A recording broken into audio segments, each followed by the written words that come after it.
Good evening. My name is Eric Lyncham. I'd like to call this meeting to order. This is the Inland Wetland Commission meeting for the town of Monroe. Today is July 22nd and the time is 7:03. Will everyone please stand to recite the Pledge of Allegiance? I pledge allegiance to the flag of the United States of America and to the republic for which it stands, one nation, under God, indivisible, with liberty and justice for all.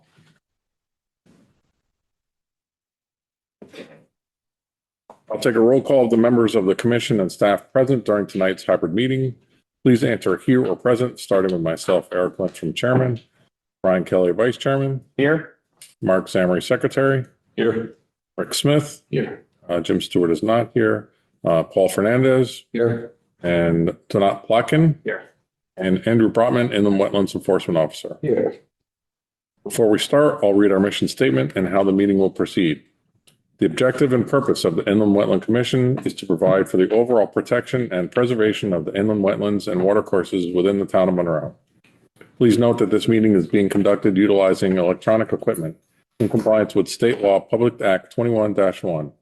As such, this meeting is being recorded and will be available to the public in compliance with state law. If you are attending remotely, you will automatically be muted and unable to unmute yourself. If you wish to speak during the public participation portion of the meeting, please use the raise hand function. If you are participating via telephone, press star 9 to activate the raise hand feature. Staff will announce your name and unmute you when it is your turn to speak. The video feature has also been disabled for public participation. Anyone participating remotely should state their name and title, if applicable, at the outset of each occasion that such person is speaking. All votes taken during which any member of this body are participating remotely shall be taken by roll call unless the vote is unanimous. The chat features will not be utilized nor considered during this meeting. In the normal course of our meetings, we will hear public hearings and other applications. The protocol for public hearings is to have an applicant make a presentation to the commission, during which and after which the commission will be asking the applicant questions. Ask that the applicants keep their presentations as concise as possible. The commission will then review town, staff, and other independent comments. The meeting will then be open for public comment. I will ask all comments to be made to the chair or commission. After any and all comments pro, in opposition, or of a general nature are made, the applicant will be given an opportunity to respond. Please keep comments or questions direct, or a time limit of 3 minutes may be imposed. It is not necessary that the applicant respond, but generally in their best interest to do so. There'll be no further opportunity for new questions unless new material is entered in as evidence or testimony during their response. Please keep all comments pro and con specific to inland wetlands related matters.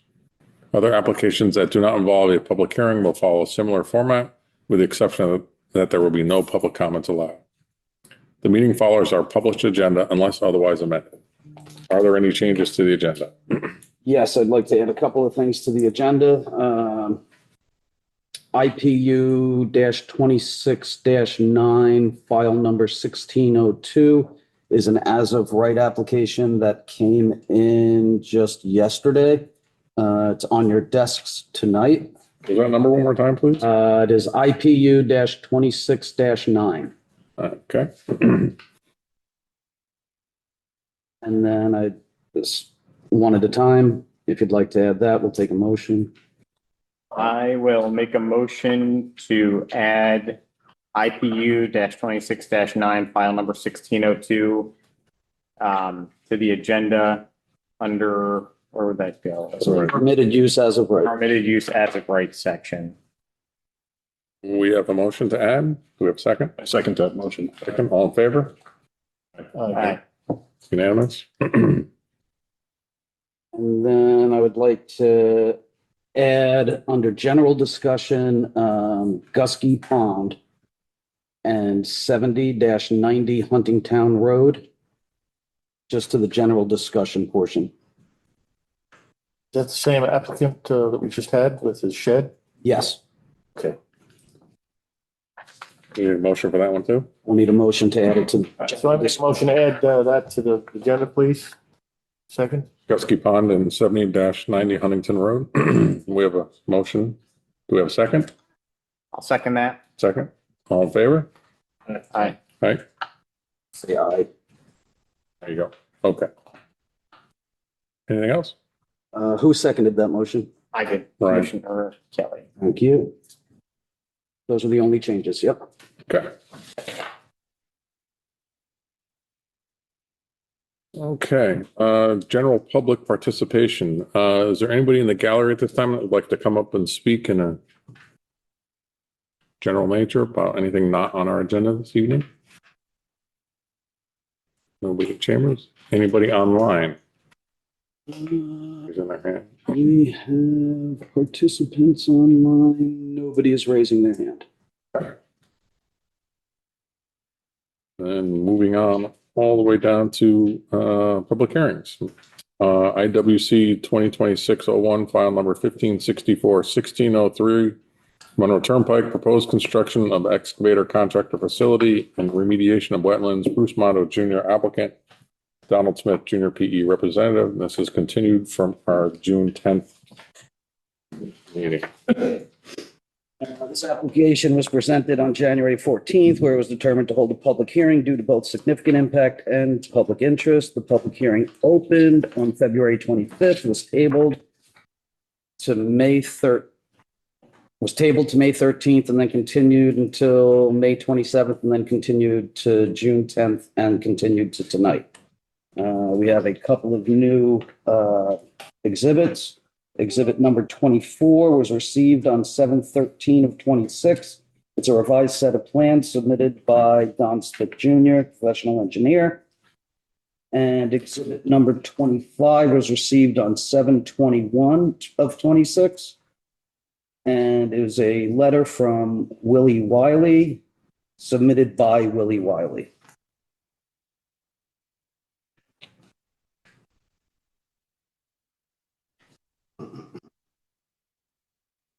What about the Robinson Environmental? Did you notice, I'm sorry, did you say that That's the new, yeah, the new submit. part of the package, not separate? Okay. Yep, that was part of the package. Gotcha.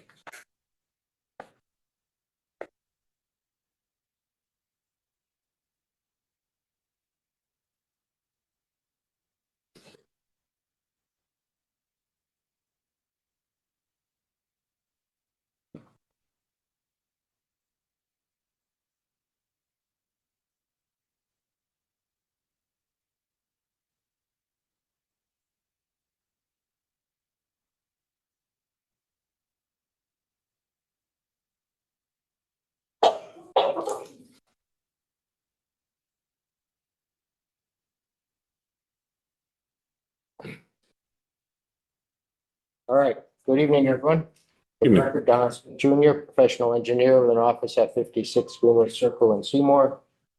Here tonight representing the applicant, Bruce Monroe Jr. and partial property owner Bruce Monroe Jr. As Andy had indicated, we have submitted revised plans based on the discussions that we had at the last meeting, and moving the retaining wall 12 feet away from where it was originally, and establishing an 8-foot wide fern planting bed along the base of that wall. We've increased the retaining wall heights on the cut side so that we were able to expand the storage area. We added 4 more proposed trees in the upland review areas. And then we added a number of 1 cubic yard minimum landscape boulders along the north edge of the discontinued section of Old Webb Road, basically to serve as a guide rail. Again, here is our plan. I've obviously seen this many a times, but the wall itself has been shifted 12 feet from where it was previously. And now we are actually 34 feet from the nearest point of the unnamed tributary, from that wetland flag to the actual wall itself. And then on Halfway River, we are 37 feet from the flagged watercourse to the retaining wall. We have the 8-foot wide planting bed along the base of that wall. And we've added 4 more trees. We've got one over in this area here that's just beyond the drainage outlet. Wanted to be able to get to the drainage, the outlet structure, the outlet head wall. So kept that tree a little bit further over there. And then we have 2 other ones that are shown right in here to the south of the riprap apron.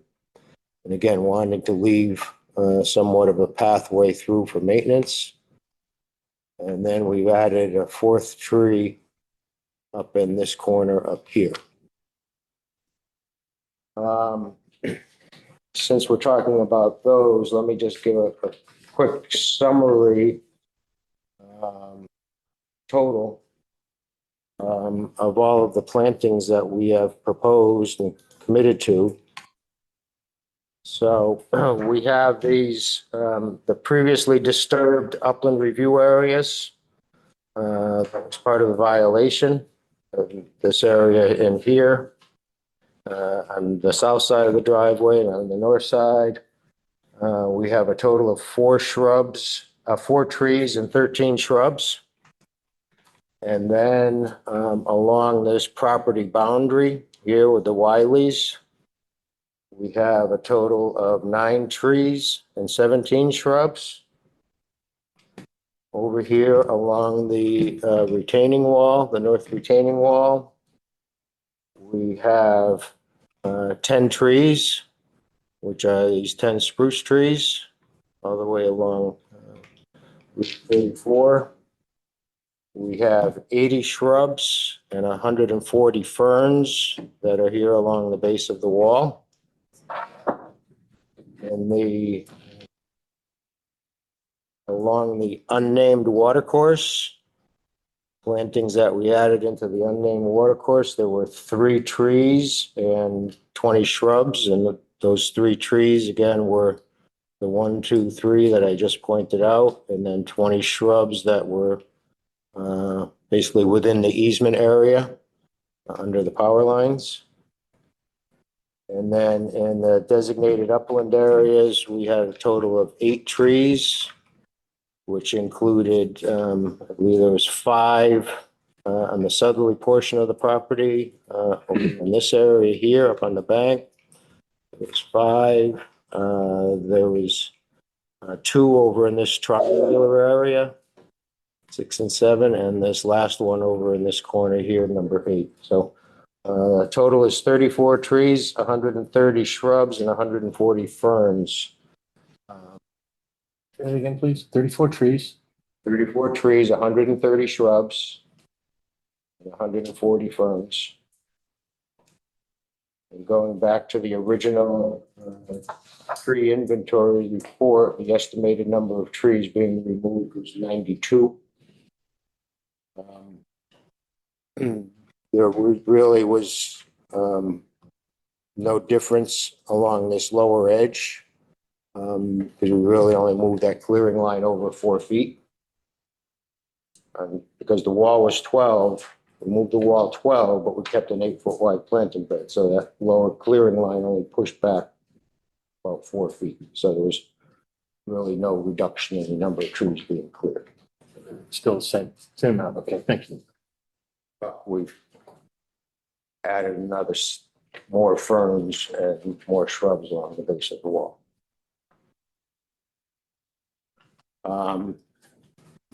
That was the extent of the change to the drawings, was pushing that wall back. It carried through a number of the drawings. It carried through, just kind of quick run through the full set if you wish. But on the site plan here, obviously the wall has been moved back here on the site plan. And Andy, I'm sure you've reviewed all of the full set. I didn't hear from you this week, so that was a good thing. But this was the site plan. We had the demolition plan. There was, again, no change in the number of trees that were to come out because of the proximity where we relocated the drainage outlet over here. So that there was maybe one that we could have saved, but with the drainage outlet, we couldn't. So the demolition plan reflects the new wall location.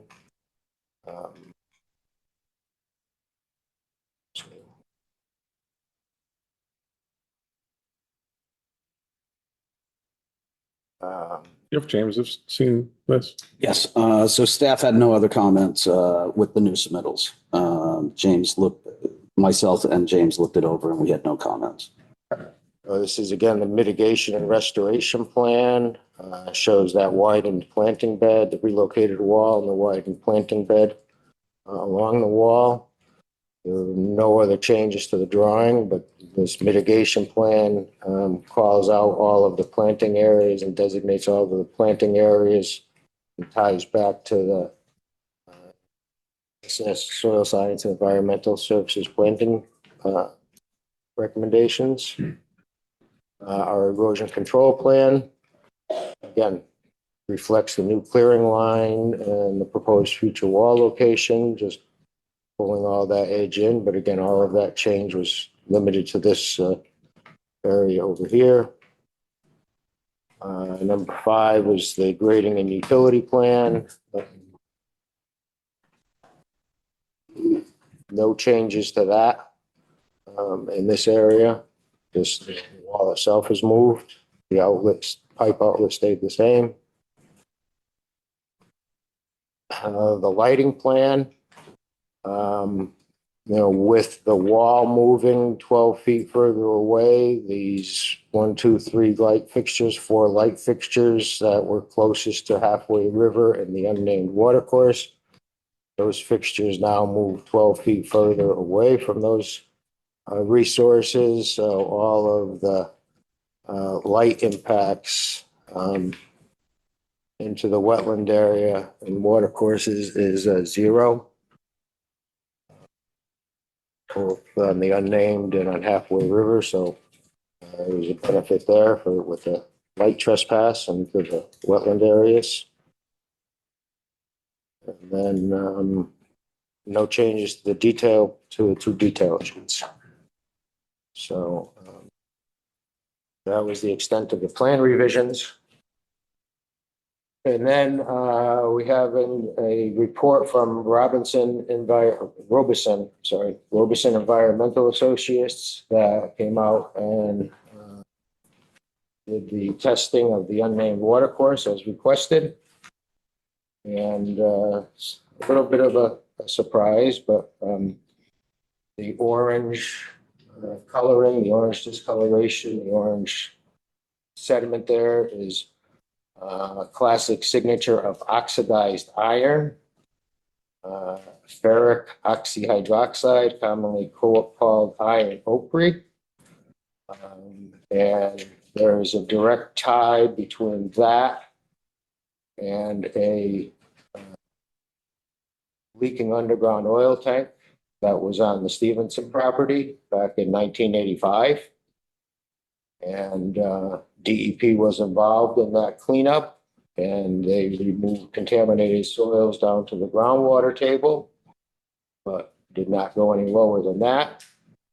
So per the report here on page 3, the movement of that gasoline through the groundwater table resulted in the surplus of iron, and that's what that staining is from the historical leaking underground oil gasoline tank. we have records of that activity back then. I could 1985. Yeah, I know. try to dig and find, I'm just curious to know what they did. yeah. It sounds like maybe they didn't do enough. I'm going to guess because our environmentalists, came up with this information, so I'm assuming that there's a record of what they did at DEP.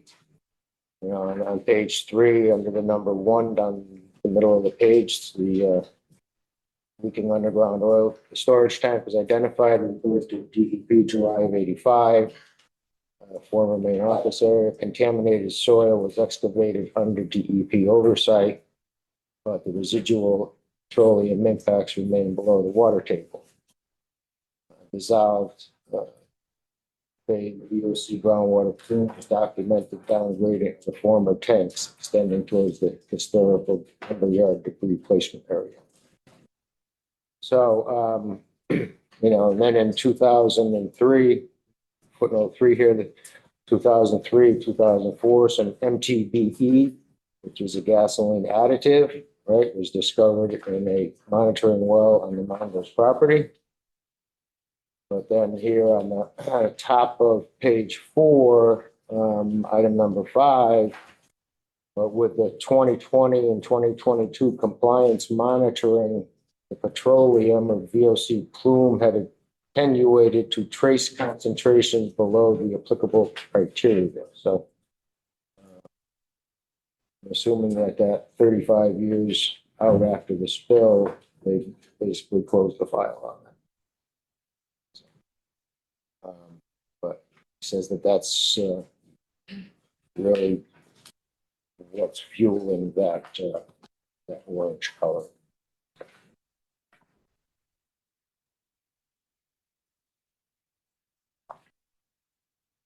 With that, we have nothing else to offer at this point in time. If there's any questions. Do you detail in here where his samples came from? Yes, the picture. He went down. There we go. Maybe I just hadn't gotten there yet.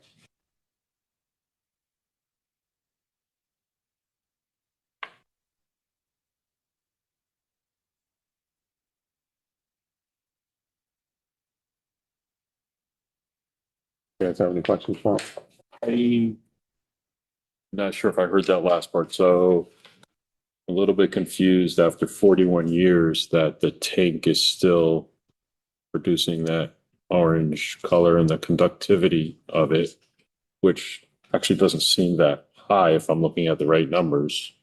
But you said there was something after 1985 and 2000. At the top of page 4 of that report,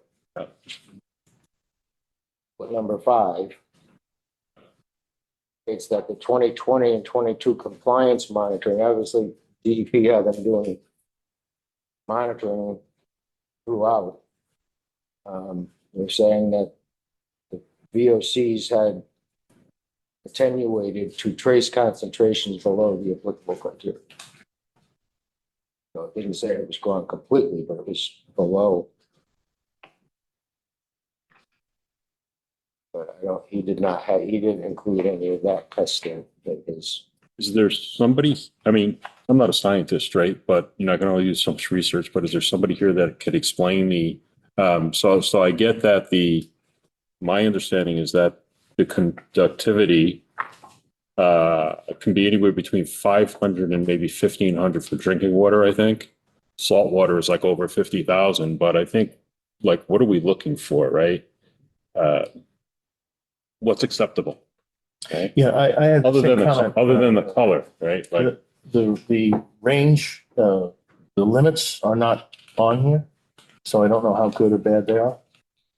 I imagine, okay. Right, and I think it's important for us to know that. However, I think also, I guess the question is it changing from where they first to where they tested second? Because if it's not dramatically different, while it may not be quote unquote acceptable, it's not anything on their property that's causing it, at least from what I can look at the moment. I think we kind of talked through this a little bit the last time, even though it's not something on their property, it's something that's flowing through their property. So Okay, by nature, in ownership. thank you. very Well, that was my next question to be answered, not necessarily that you can answer it today, but let's assume that these values are above acceptable. They're coming into their property above acceptable. What would we do next? Do we then go literally upstream to the next property owner and say, hey, you guys got to look at this? Because it's not anything that they can control if it's flowing into their property that way. I don't know that you have, Yeah, I don't know that you have the authority. Well, and if deep says that it's an acceptable volume. Deep says that it's an acceptable level Correct, right there. exactly. So that's the other, That's the standard. that's why I think it's important to know Right. what's really truly acceptable. We could only speculate, but these numbers just, I mean, they don't look high. Right? So like I'd want somebody, a professional to confirm that. If I'm looking at 560 and 570, those are very low. Right? But I think we should have somebody just confirm what we, Can we separately Okay. send this to Deep and ask them to comment on it? That we've done other reporting. This is the current state. And see, I'm not, because it's not your fault or problem. It's probably like I said upstream. There's just not enough experts here Right. to understand what this data means. Right. So is that a option for us to have a independent expert look at it? Having an independent expert, somebody other than Robinson Environmental. Again, we're not challenging his Be them. findings. Yeah, they can be the ones that, but Yeah, I'm not challenging that at all. You could ask the applicant if they wouldn't mind having their expert Robinson Environmental ask questions. I would like to know that Deep is still okay with it this many years later. That's all. They made a determination. They're the professionals. I understand. Robinson Environmental would have that information. right. Do you want to comment on that at all, or do you? Well, James just pointed out, there were two samples taken. One was in that chamber at the upstream end. The second was down the lower water course, and per the report, it showed better quality water further down the water course as it became oxygenated and went through. So the level was dropped at the second sample. But again, I mean, they're fairly consistent, right? Like I wouldn't. property. It's most likely resulting from that leaking underground oil tank above that was abated down to the groundwater table, and I think based on my reading of this, that VOC plume is now dropped. But in just, I guess, the note I skipped over it, but that comment number 4 on page 4 is the groundwater beneath the former lumber yard is classified by D8 Deep as GA impaired, reflecting a known or potential source of impairment. So yes, DEP said that there's a little blip here in the groundwater. It's impaired here because of this leak in underground tank. So it's a condition of the 1985 tank that is still causing this, we're saying, right? That's what I'm reading in his summary, kind of at the end here, is he says right here that, that's what's happened in the previous Stevenson lumberyard property is kind of the main reason that. After 41 years. Yeah. But it's still, I mean, that's what he says. He thinks that's the most likely source, given that I'm kind of paraphrasing what he's there, but given that the numbers really are pretty consistent from the first sampling to the second, that nothing's dramatically changing from when it enters the property to when it exits. They're consistent. And again, I'm not an expert, but just from some research, 560 and 570, I'm not going to try to pronounce the UMHOS, probably get it wrong, but that's on the lower end. Like drinking water starts at 500 and it goes up to 1500. So I just want to make sure I'm reading that correctly, because that's not a cause for concern if I'm reading it correctly. But So if you look at the note C, although I don't know if I would drink orange water, right? no, but according to this, it says C note C. You go to the next page, page 8. No numeric Connecticut surface water quality criterion evaluated under the Connecticut WQS, whatever that is, narrative standards. So he's telling us, based on Connecticut WQS standards, that's the number, right? So what's the number? no, letter C, according to the chart here. No numeric criteria. I just would like to, see Yeah, if that- Deep That's is kind of what I said, right? is interested, Right. care. So- have any- And Yeah. I think it's fine for us to ask, but I don't think that affects the applicant in this Does case. not- Yeah, I Because the data shows nothing's really changed from when it started to when it finished. So I think for their purposes, I agree. that's not anything that they need to address. I do agree, So. Chairman. I think that maybe is something for us to have more general discussion about, and if there is further exploration on the property above, above this property, if that is in fact, it appears that that's what all the data is suggesting, that it's what is happening on their property is consistently showing that it's not a source It's not them. of anything in the water. And the water remains, I don't know that acceptable is the right term or not, but acceptable per deep standards. Right. So things are not getting worse on their property. The source is not happening on their property. So certainly we should discuss it further, what's happening. Right, but up- outside of their application, I think Yeah. it makes sense aligned with that, so. If you need clarification on this report. Okay. My concern is that, it's a hazard. It does smother aquatic insects and their eggs and other bottom dwelling organisms. It does cover aquatic plants. It's not good for the environment, but it's not their problem. It's upstream. So, but I'd like to know if Deep says, is this something we should be concerned on? Right. Not for you guys. I'm just saying, that maybe. So our question for you is, would you be okay if we share this report with other professionals, just so they can see the data to help us understand what might be going on upstream? At this point.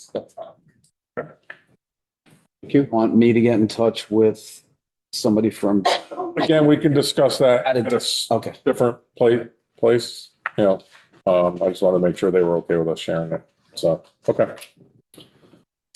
Any other questions about this specifically, or just with what he's presented? Yeah, with this today. So there are some changes to walls and wall heights and wall distances. You had in the past given us alternatives and indicated that there were 200 feet of 20 foot and 100 feet or 220 feet of 10-foot wall. Do you know what that number is now? I'm not sure. You said you had to increase some of them in order to make the move. Do you know what that is? That was all part of our last presentation where we, evaluated again, this wall over here to the right-hand side on that. It's a 10-foot side. It's a 10-foot. Because that's going up, we pushed into that bank and we added another 4 foot there. So it's a 14-foot wall now. Huh? Is it a 14-foot tall wall now? It was originally 6 and now it's 10. Oh. I'm looking at exhibit 2026-01, exhibit 22, and it had 10-foot and 20-foot walls. Like this is. I'm just wondering what the change is. Right, that's the. Alternate C, right, was 10 foot and 20 foot. Right. So those 10 footers were the ones on the uphill side that we talked about. The 20 footer was always basically the downhill side was the 20-foot high wall. We still have 200 linear feet of 20-foot high retaining on the bottom and 220. This plan has been revised. The wall heights, based on those schematics that we had previously looked at or dealt with, this wall, the lower wall went from 10 feet back from the original to 12. We moved that to 12 feet back from the original, and that balanced our storage area with what we had originally proposed. When you say 12, 10, 12, you're talking Distance. Distance. 12 feet. Previously, the wall was 25 feet off of Halfway River. right. The wall is 37 feet off of Halfway River. Right. So what I'm looking at though is how high is the retaining wall? 20 feet. 20 feet on that side, Huh? 10 feet on the uphill side. Okay. Can you point out where you said you were going to put some of those boulders? That's just along that. Let me just zoom in. Something the wild. Helping you out, Don. So, Wiley's had requested some guide rail, or something along this edge of the driveway. So we've taken and placed a number of 1 cubic yard boulders with a maximum separation, max 5 foot maximum clear opening between them, so that there was sufficient barrier there for someone going down a driveway. Right, it's gonna run almost the whole length, it looks like. Yes, because the retaining wall drops from 0 up Right. to 10 feet. So yeah, we just kept them going all the way. Okay. Don, where's it start? Right here? Those little circles, right? Right there, and it runs All the way down. every 5 feet all the way down. That's what I thought. And Okay. again, those are like a 3 foot diameter boulder. If Right. 4 or 5s, then there'll be fewer of them farther apart. Does it look like there's a few on the opposite side of that drive once you make the turn in? Did I see that as well? Say that again? Over here? Oh, yes. I added some over here. Yep. Prevent any. If you're sliding, you want some. Right, yeah. Yeah.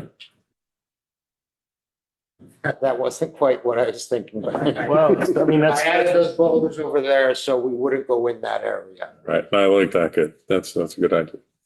We delineated that as a no-go area. I don't think we want to see anything over in here in terms of snow stockpile or anything, so we added a couple more over here. Okay. Any other questions? I saw the note in the plans about notifying the Wileys. Mr. Wiley has a little bit more prescriptive about timelines and delivery of that clarification. I assume that you all have seen this note from Mr. Wiley. Are you? Don, did you get exhibit 25? No, I have not. Exhibit 25, there's a copy. We don't even have our approvals yet, so we can't give any more notice, but we. My curiosity is just, would you be comfortable with? This is kind of, a little restrictive, a little specific. You really should take a look at it, Bruce, to make sure you're good with it. And, or some other method of communication. It is to do with road uploaded. closure. It was uploaded, but it was just received yesterday or day before. From William Wiley. This is just. This is, It's just providing Notice. advance It's notice when notice. You close the road. And my presumption is that this is specific to while the reconstruction is happening, because that's what the note in the plan is referencing. yes. The note on the plan is here, is a That's right. generalized note. Yeah. Okay.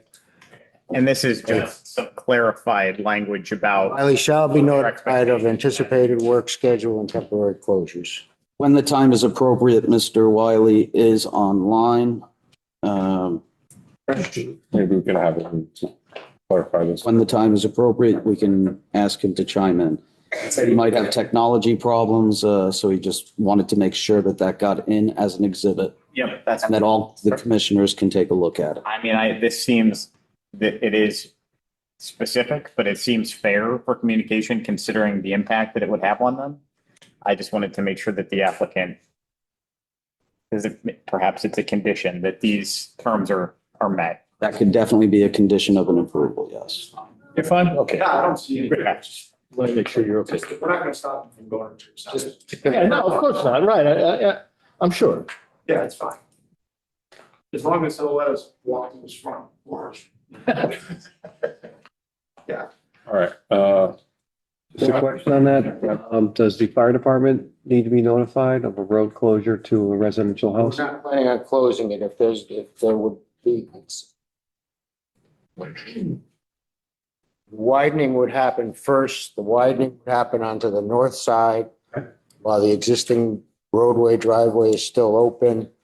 There's not much change in grade. Okay, Storm drainage is along the south side, so once the driveway is widened out to 24 feet, There'll be room along the south side to put that drainage in, with still having vehicles pass. So there'll always be access. Wiley's will be given notice and will be provided access to them.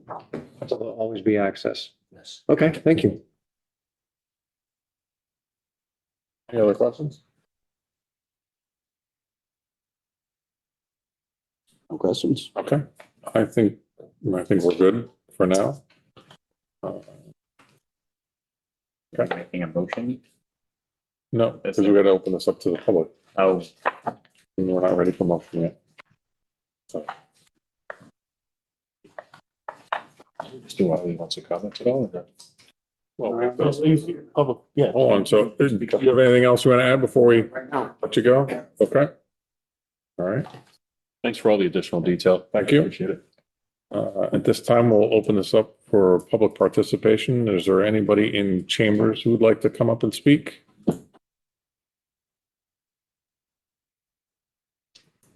Please sign in and state your name and address for the record.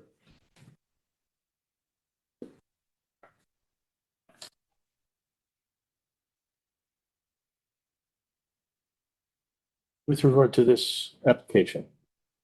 With regard to this application. It's about this specific application.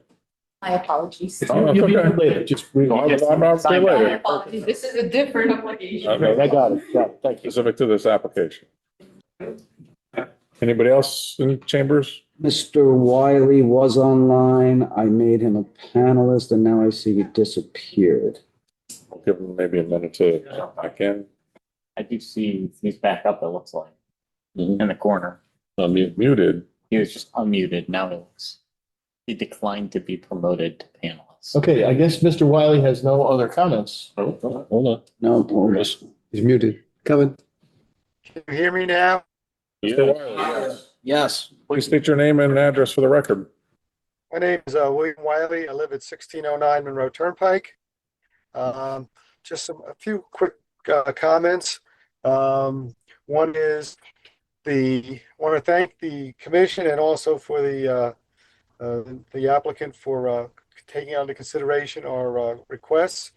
And also wanted to say that really appreciate the placement of showing the placement of the boulders along the side of the driveway like you did. That was a nice call. The thing is, we want to be on record about being notified so we can get access in and out of the roadway while the construction goes on. And perhaps we can work further on the details of getting the message to us, because the mailings don't really work that fast. We've had problems with mails in the Stevenson area, even though it goes to our post office box. And we were just trying to make it easier. All we were just asking is basically for them to put a notice on our door, front door, and drive down and put it on our door when they might be doing work 2 days in advance. And that's the only thing I have to say. Thank you. A follow-up question for you, if you don't mind, for the applicant. Just in respect to all this road work, do you have a rough time frame of how long you think that road work would take and possibly interrupt their schedule? Just, I know it's never going to be exact, but just a month, 6 weeks, 2 months. It could be on and off for a month. It's not gonna be a big problem. It's not going to be 6 months. It's not going to be a year. It's about a month or so. That's all. I'm just trying to set expectation with what they can expect as far as a interruption goes. So that's fair. For the roadway, for Old Web Road itself. Yeah, you're right. Just that'll potentially interrupt their schedule. So, okay. Ideally a week, but. Right. Okay. Is there anybody else online that would like to participate? I see no hands raised. Okay.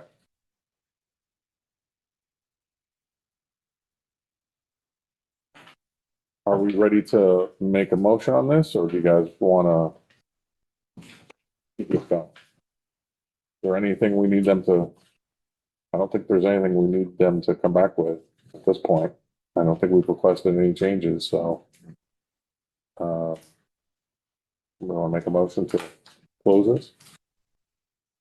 Just as a footnote to that, if you close the public hearing tonight,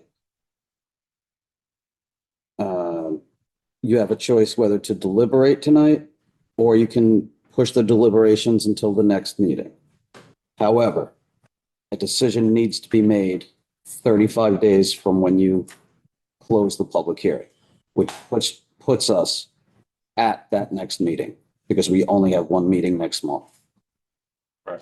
So if you feel like you need more time to deliberate than one meeting, you might want to continue to close the public hearing at the next meeting, August 26th.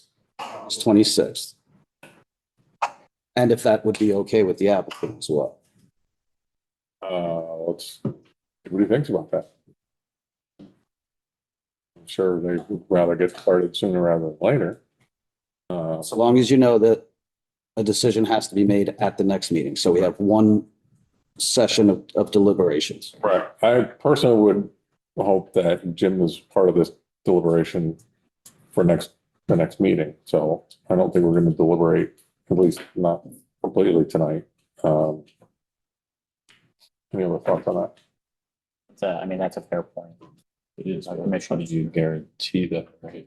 Like, We don't. So what if we miss it? Right, if we keep it, if he's not here next week, then, or next meeting, then we go with what we got. But if we keep it open and we close it next time and we deliberate it next time and we're totally done with it next time, we're all good, right. right? We don't, what I'm saying is the option, Yeah. what happens if, if something else happens, Jim can't make another meeting, I don't know. I'm just trying to figure out on what grounds are we Right. not closing it tonight? We haven't asked them for any more information. So there's no reason to postpone. Not really, except that it gives, it does pin us into the corner, so we make sure that. But it delays them for. We're our here. benefit. We're here tonight. You can't guarantee there's going to be this many commissioners. Yeah, we have other Right. potential problems. Well, yeah, we could. If you close the public hearing tonight and you start with the Start deliberations deliberating, yes. tonight, that would give me a little direction in drafting either an approval or denial, whichever way you are leaning, so that at least by the next meeting, I could have a drafted. Right. Yeah, Kind of ready to go. I think that's a good idea. I think we should proceed forward this week. I think so. I agree.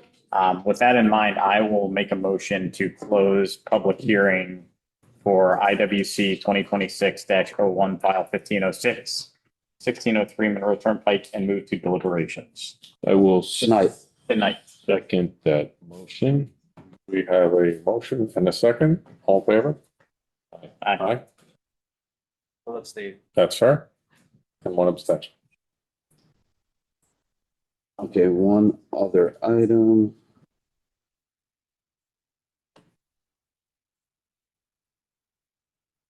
It would be my suggestion, and we would need a motion if we're going to move this to deliberations tonight, that we would move it. We do have other people attending the meeting tonight. So maybe clear out some of the other, If we could move it to just after permitted use as of right. So we can move it further down on the agenda, after as of right.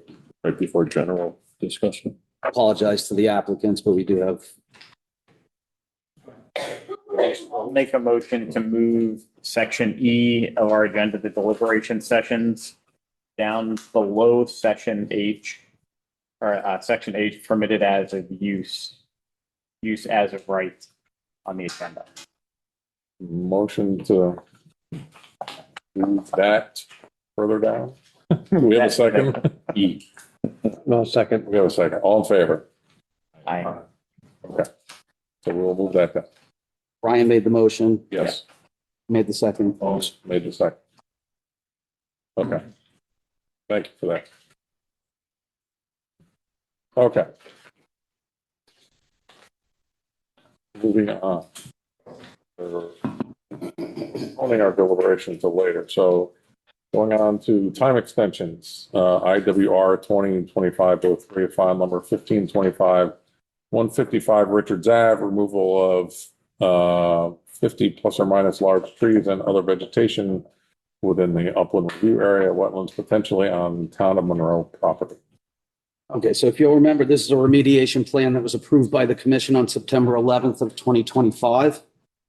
We gave them a 1-year completion date to remediate the property. I could bring you up to speed if you don't remember which this was. There was 50 or so trees that were removed, and it turned out to be on town property. I've been following up with emails. The emails went out on 10/24 of 25. Another email went out on 3/9 of 26. Another one on 5/6 of 26. And another one went out on 7/7 of 26. And an email was received requesting an extension on 7/7, 2026 in response to the latest request for an update. So I've been following up with updates, looking for updates. They haven't gone ignored, but there has been no real action taken. And then I received this, so I'll read this letter to you. It was an email sent on 7/7. They still have till September 11th until their permit expires. Hi, Andrew. I hope you are doing well. Regarding my approved site remediation plan, I am writing to request a formal time extension to complete the tree and shrub replanting. I would like to request that the deadline be extended from this fall until next summer. The contractors who originally planned to perform the planting informed me that they can no longer do it within the original time frame due to other job commitments. Given the very large number of plants involved, completing this project requires significant manpower. It would be personally and financially very helpful for me to have this extra time to arrange the proper labor and resources to ensure the remediation is completed correctly. Thank you for your understanding and guidance. I was asking for like a 9-month extension. Mm-hmm. I'm here. Is there a plan to be able to execute it within that window, or is it just asking for more time to figure a plan out? It is just asking for more time, to add more time to it.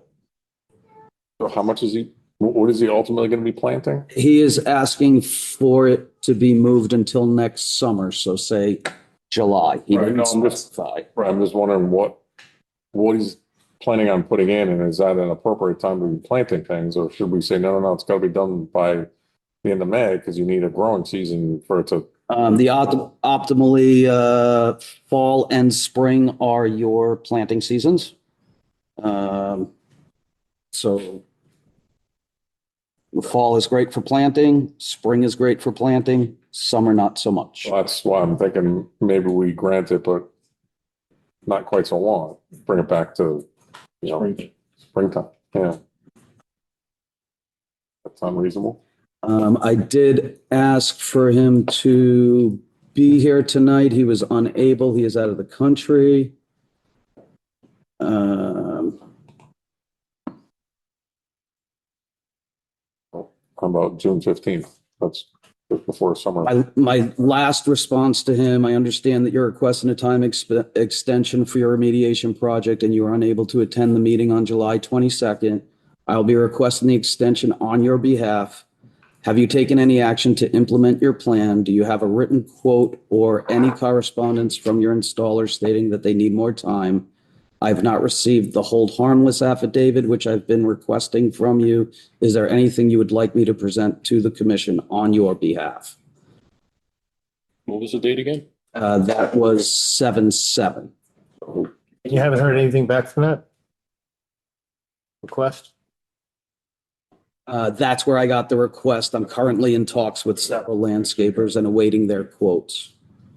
So Could we create a 2-phase extension, meaning that we set a date to have an update that specifies that there is somebody that is lined up to do this work and they're ready to move forward, and then we can give a secondary extension at that point to.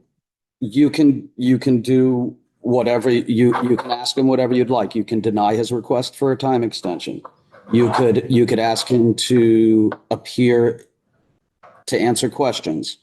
You can simply just ask for a time frame, and I can email back and forth and update you with his response.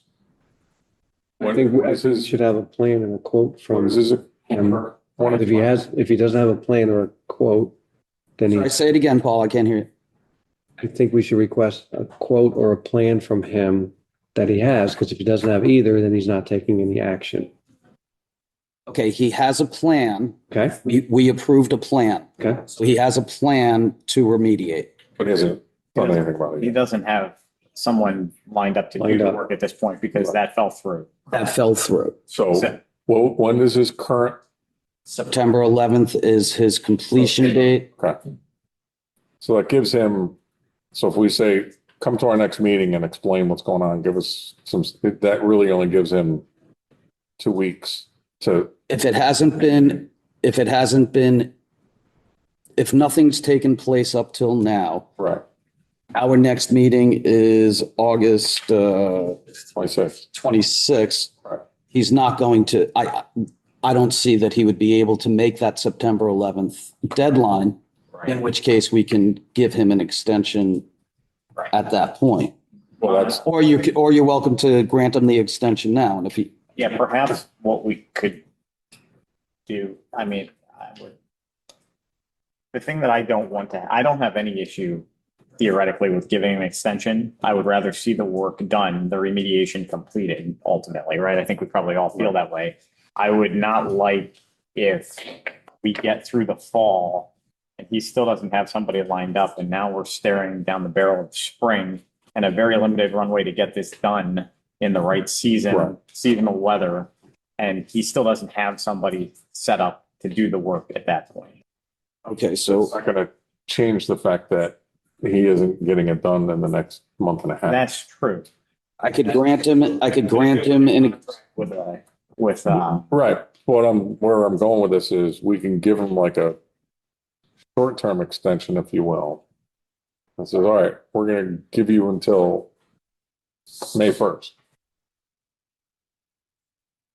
Get stuff lined up. And if he still needs a little more time, come back again and say, listen, I got all this lined up, but I can't get it done by May 1st. You gotta give me until June yeah, 20th or whatever, because my guy's busy until then. At least we're giving him a little bit of an extension, but not could we just too say, much. could we just say that we're giving him until October 1st to come to us and present That's what I was. his agreement with? I have a suggestion forever. for you to consider. You could grant an extension with the condition that something gets done this fall, that you see some action being taken this fall. So if he can't line up somebody to plant all of this, because he's suggesting that finding the plant material and getting somebody lined up to do all of this work is a challenge. Maybe we just need him to just come in front of us and have a conversation. Yeah, I mentioned to him that we've got some questions. An extension seems like something we can grant, given certain assurances. So maybe we just hold until next month. Let's just hold off and ask him to come to the next meeting. Yeah, he should be here to give us some clarification. Perhaps implying to him that being able to show some amount of progress will get him more good. Right. Okay, so I am going to follow up with an email, and his request for an extension is not denied, but you have questions that you would like to ask. We'd like him to, And we need reassurances so I think that's fair. that there's progress. Right. Yeah. We're all okay with that? Okay, I'll try to get him here for the next meeting. all right. Then moving on to agent activities report. Agent activities report. So I issued IAA 26-22, file number 1598 is 22 Plumer Lane. It was a fence installation within the upland review area. A remediation plan was approved by this commission on 8/4 of 25, extending his lawn 50 feet into an upland review area with a boulder wall and a split rail fence at the edge of the lawn. Do we recall this? So it was a violation. He went beyond his limit of disturbance. He came here and asked for an extra 50 feet of lawn, and he had a remediation to do from the 50 feet to the wetlands. So he had his wetlands delineated. We asked him to delineate his wetlands. We asked him to do planting to remediate from 50 feet from the wetlands to a line of boulders. And we asked him to put up a split rail fence with the markers on them. He's now he now came and asked for a white vinyl fence for safety reasons.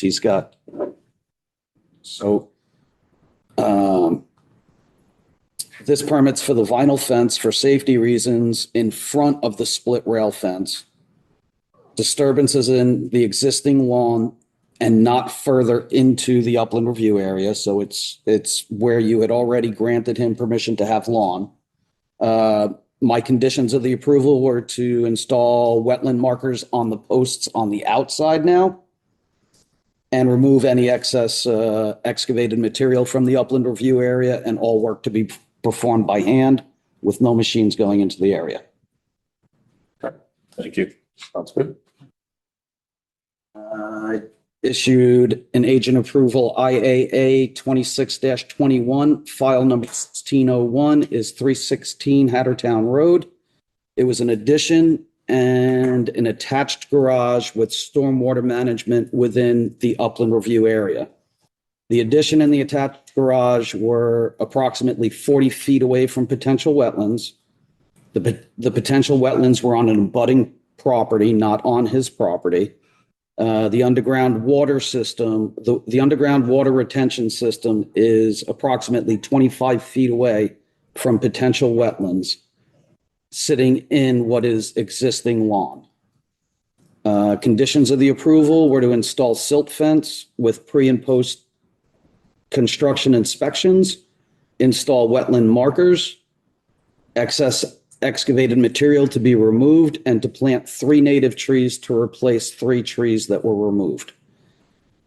The one addition is a 15-foot by 22-foot addition onto the house, and then there's a garage that is 22-foot by 30-foot. All of the construction is 40 feet away from potential wetlands, except for the underground Coltech systems, which are about 25 feet.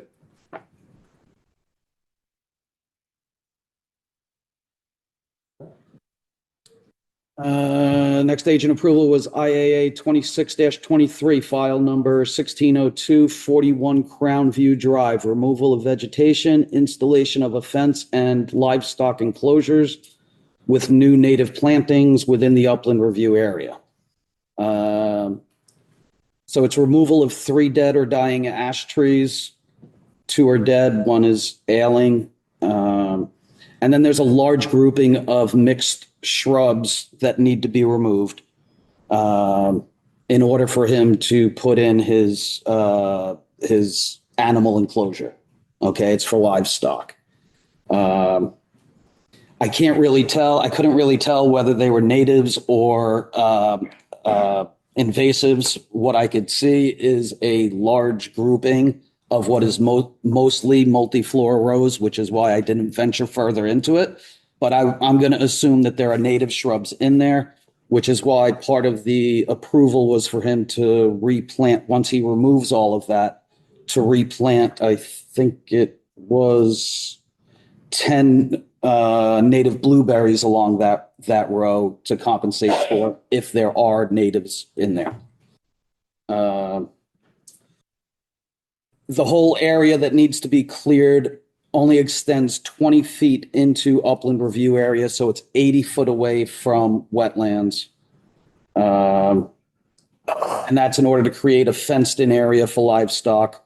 There's 3 separate enclosures for animals, so they're more or less lean-tos. So there's 3 healthy trees within that paddock area that are going to remain. He didn't need to remove everything. 10 new native shrubs will be planted, and conditions of the approval were to install silt fence, pre and post inspections, wetland markers on the posts, and any excavated material to be removed from upland review area. In addition to that, any manure piles to be kept out of the upland review area. So I don't really care where, there's zoning issues with where manure piles can go. That's not in my purview. It was in zoning, and they have certain distances off of property lines. But my condition of the approval was to keep any manure piles outside the upland review area, even though it's 80 feet. And we're only talking one miniature pig, one miniature goat, and a bunch of hens. They're missing a goat.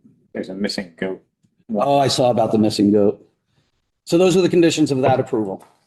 Those are my agent approvals. Sure, thank you. All right, moving on to enforcement. Moving on to enforcement, IWV 2026-08, file number 1596 is 134 Millbrook Terrace. 134 Millbrook Terrace exceeded the scope of approved work and installed an unpermitted patio, walls, and steps all within the upland review area. This was photographs that you have in your packets. A few, is anybody missing one? You have 2 copies? Looks like it, yeah. Oh, my bad. Organization, yeah. Anybody see one? IAA, so with 134 Millbrook Terrace, there was an agent approval, IAA-25-13. It was issued on 5/27 of 25. The scope of the approved work had been exceeded by installing a patio, walls, and steps. The approval was for an in-ground pool with only the coping around the pool. At the time of the approval, it is worth noting that the conversation was had about having a patio, and it was determined that the pool would just have a coping around the pool and no patio. A violation has been issued, and the applicants were advised to stop work until the violation can be addressed by both the Wetlands Commission and the Building Department. The applicants are here tonight to answer any questions, and I'm looking to the commission for guidance on how you'd like me to proceed with this.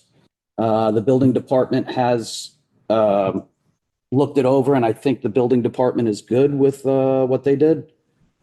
So it's really more of a wetland issue now. They retroactively pulled the permit or trying to pull a permit? No, they had a building permit, Right, but not for this. not for this. Or have they, So yes, they're Noted. working, the applicant. or Come up. please come up? This. I forgot the. Okay, hold on. Sign in and state your name and record. Hold on. Tell them. Please sign. There's a form there for you to sign. You have a pen, Sign on here. Name and address, name and address. and state your name and address for the record. It's Sam Iacona, 134 Millbrook Terrace.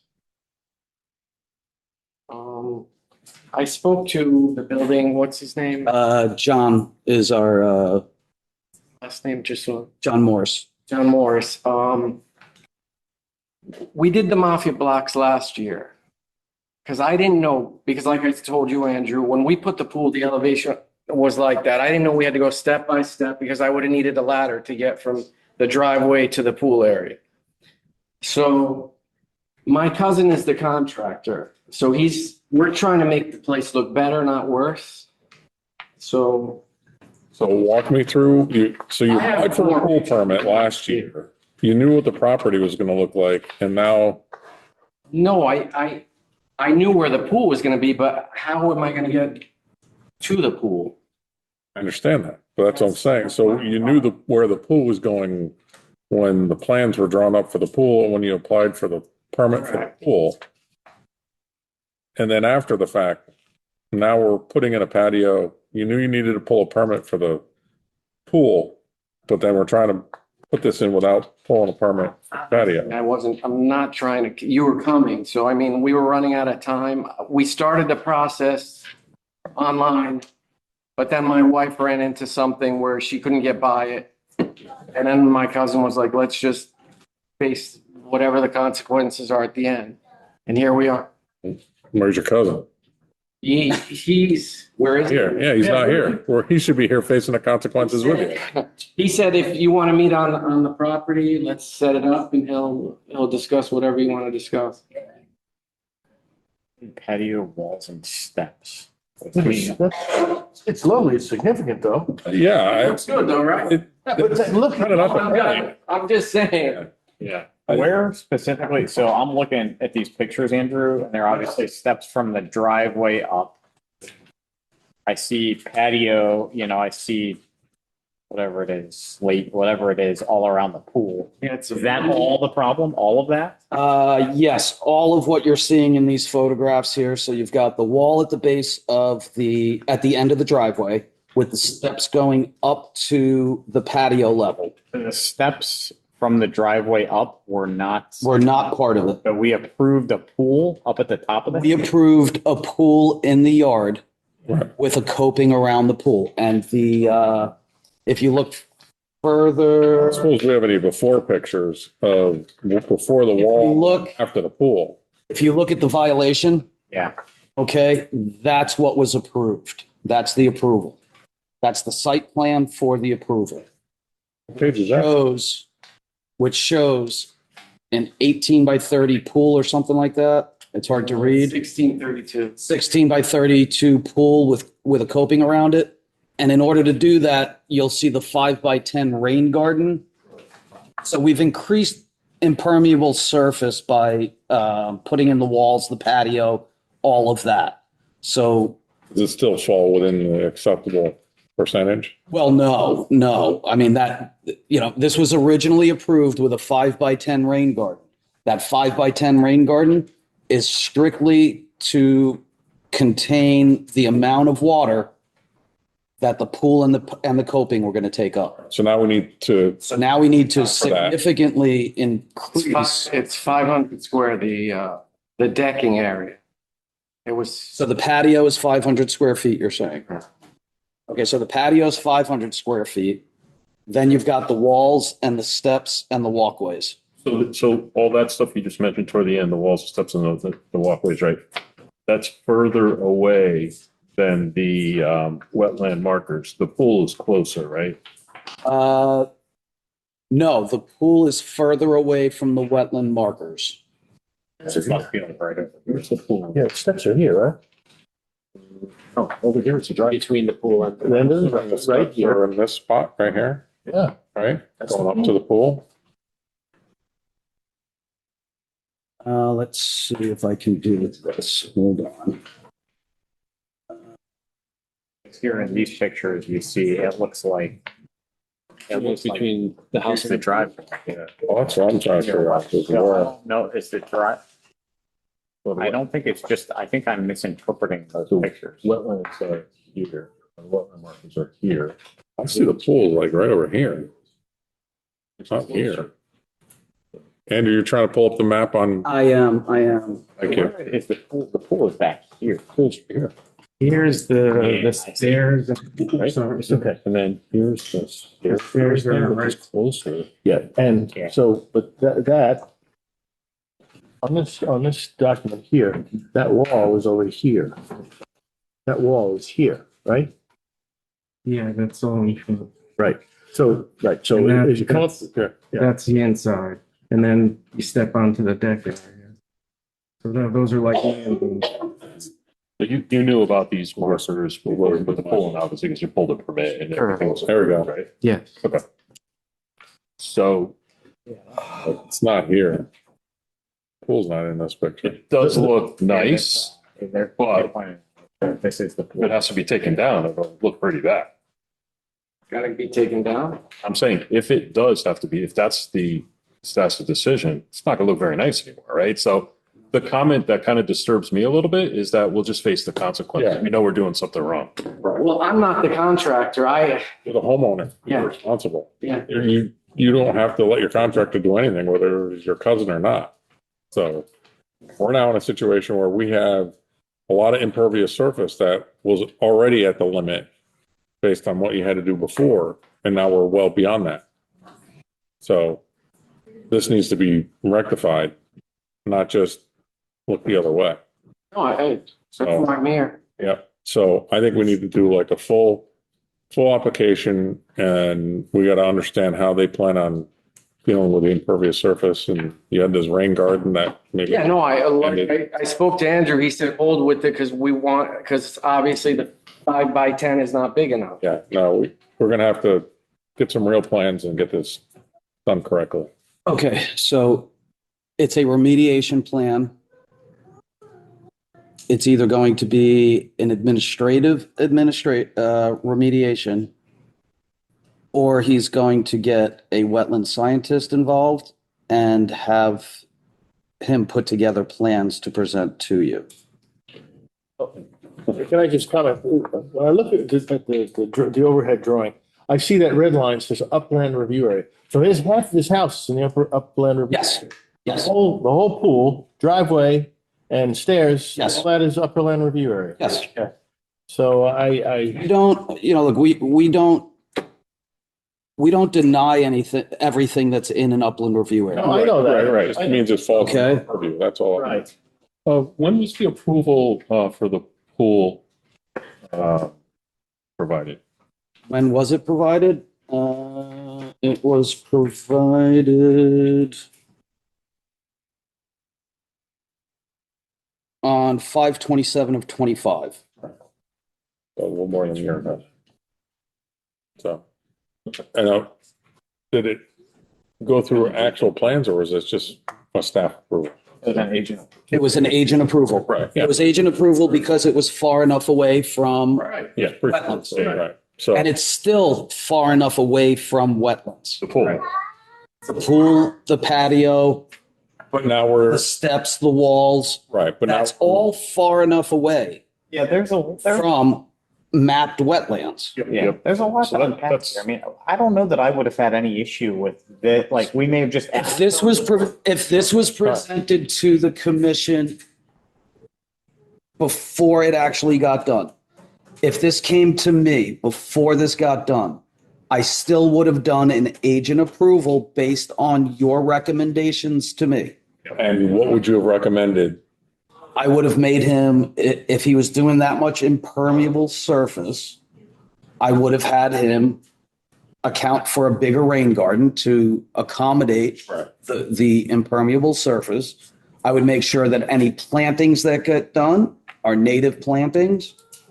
And by taking up so much of this area, I would actually encourage more native plantings than what would be typical. Right. And wetland markers. That's what I would have done from the beginning had I known all of this was going in. Right. I would not have required a full application to come to the commission. The thing that's brutal, man, honestly, is some people do things in town without getting an application, going through the process they're supposed to, which is a mistake. Yeah. You went through the process and did what you had to do, but then you left parts out. Like, we would have. I mean, obviously I'm not hiding because you're coming back. So, I mean, I'm at fault, but like I said, my cousin's been in the business for 50 years, so every town is different. So like I said, I'm not, obviously you have to come back to give me a CO at some point when I started this project. Now, it's not like I'm trying to hide because everything was being done, but I didn't know how off I was on, because I mean, what would you, if I just did the pool, what would you have suggested I do to get from there? So that's not for me. That is not. That's not what I'm just asking. But we can't answer that now because I think if you kind of read into what it was just said, probably wouldn't have been a big deal if you just got the permit. Yeah, we Right may now, not have- now it's a big deal, that's pretty extensive. Right. which kind of feel bad for you, but should have just done it because you would have been done by now. It would have been approved. We may have asked for a smaller staircase, A bigger not quite rain with all the garden. wall Yeah. and stuff. and let that slope like it did before you put the pool in. But now that the wall's in, Now we got to deal with it. yeah. Right. So. The bigger the problem is you have to accommodate for all of the impermeable surface with with a retention system. Yeah. So I don't know that we have the room for, well, we would have the room for it somewhere. I think asking for, native plantings. When you say native plantings, what are you suggesting or saying? no, I think we need to see a plan. You need to I see think we need to see a remediation plan? Yeah. What do you guys think? I think so. I think we do. I mean, I don't think that we're in a situation where we're looking to have you like undo the work that's been done, but Because I can't sleep at night because I did most of it. Well, you did. Oh, see, Judy just said. You might just want to stop. You might just want to stop. There's a little left. So but I do think I think you're right. we need a formal plan. Yeah. Listen, we're gonna work with you. We're gonna work with you, but what I'm saying, that's scary too much, right? Like, but if you got the commissioners to a point, they can say just tear it all down, right? Like that's not what we're looking to do. But like I think what Chairman is saying is we're going to say come back with a plan. We'll work with you, but there's going to be some work here. It's not going to be as easy as before, right? You might. Yeah, 5 by 10 water. It's not, that garden's not going to do it. That water garden is certainly, that rain garden is certainly not designed to accommodate the patio, the walls, all of that. There's less. I would have to find out if we had enough room further down the driveway where the original. I have that whole stretch of lawn, which is useless to me. And all it is time for me to mow it and keep it. We need a plan. We're going to fix that because we're going to put lots of shrubs back there. You would have to. Let's get a formal plan put in front of us that Okay, so solves all this. if it's a remediation plan administratively that if it's a full application remediation plan, it has to be stamped by a landscape architect. Is that what you want? I think so. Yeah. So you're gonna put this in like. I will put together. I can show my cousin because he has a landscape architect and he knows more than I do. So. Well, I don't know about that. I will put together correspondence with you, and what is required. Okay, you're going to need to do a remediation plan. It's going to need to be a remediation application. There's going to be an application fee with that. And they're looking for a full-blown plan. So whatever the landscape architect is going to require you to do. Let me go back to John Morris he was asking how the mafia blocks were put in and for drawings, or not, no pictures of the steel bond, because obviously I did it the right way with the bond and the steel rods, because it's my house. I'm not going to just put it on, especially in the same year, or else it would have sunk already, especially with the winter we had last year. So. Those are two separate things. Right. We're inland wetlands. Yeah, I know, but you're talking about all tearing that all down and stuff. No, we're not. No. We're not. We're talking We're trying to a avoid that. remediation. I definitely want. Right. So you need to talk with the landscape architect and figure out They what's will- going to be required in order to make this work. Yeah. They will help Regards to develop a wetlands. plan that's not about moving this, taking this down. I It's like about- you guys. This is what we're all saying. It's about building up the rain garden, and doing things around the wetlands to To solve this, compensate right. for what has been done here. It's not about tearing this out. And you guys are good with the pics. What's that? You guys are good with the pics. With the what? Pictures? Pictures. Andrew? More pictures than I do. All right. A full application drawn up by a landscape architect. I'll be in touch with you and tell you exactly what you need. It is important to take that part seriously, though, because that is what will allow for us to. No. I need his assistance. I have no clue. So I'm going with you guys with what I need to do to rectify it. And we want it to look nice too. I mean, that's what we're going to work with. He's going to work with you to make it not only look nice, Now, I know obviously what you guys. But to, right, be, ecologically, Compliant. right. You know, it's crazy. Those wetlands aren't even wet after all that rain today or yesterday. So wetlands, that's I'm just that's a whole saying, other it's course, right? crazy. I know. Wetlands don't go just by, the water that sits on it. It actually, you have to get a soil scientist to actually dig down to look at the soil itself. So I hear what you're saying, but On that note, there are potential wetlands. They're not on his property, so we cannot have soils delineated. So he doesn't need a soil scientist to come in and delineate wetlands. We can assume that the potential wetlands on the abutting property, we're going to be using that as our line of wetlands. great. Didn't I have a soil scientist in the beginning of the process? I believe we. Oh, did you have them delineated? Yes, you did. He Yes, you came did. out, he flagged. Yes, you did. That's right. So they are flagged. Yeah. Perfect. Yeah. Awesome. Okay. So we have a plan. Yep. Okay. All right. Thank you. All right, thanks, guys. Thank you. Good night. Okay, I will follow up with that. The next violation, IWV 2026-01, file number 1569 is 295 Fan Hill Road. Unpermitted installation of pool and patio within upland review area.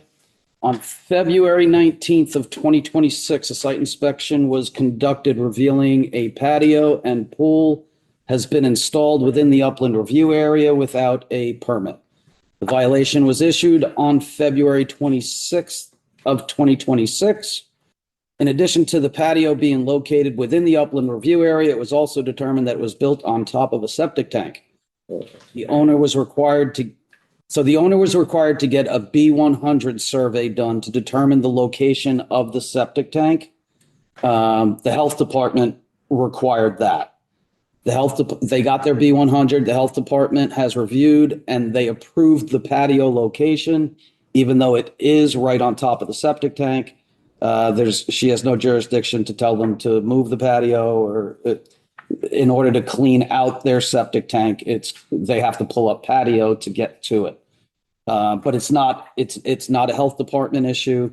But that is the reason for the delay, which is why you see that I was out there on February 19th and we're now in July. So the reason Was the health the department? reason for the delay was the B100 because there was a potential that the patio had to get pulled up and moved. But the health department did not require that. Okay. That's really out of our purview. So. And that's outside of our purview. Although the patio is in upland review area. Okay. It was existing lawn. I put together a potential remediation plan for your consideration, which you'll see is attached to that. The one dated 2/20. Yes. And you, homeowners, you got a copy of that plan, I believe. Yes. Okay. And the pool was already removed? The pool has been removed since then. Yep. And the owners are here tonight to answer any questions that you have. Good evening, commissioners. Sorry, sign in. Just I'm sorry. The homeowner's cousin, I've been applying and dealing with the whole application processes. He's Ray, he's the homeowner. So I've been the one who's been talking to Andrew and trying to help with the whole wetlands process. And I'm not sure if we're going to have to pull an application and all of that, but this is very helpful. He actually, one of the items that you put here was created because he wanted to make things right away, and he removed the pool and planted grass, which Andrew told me that it might be one of the remediation ideas, but we did it before asking, so we should have waited for your advices and to see what would be approved.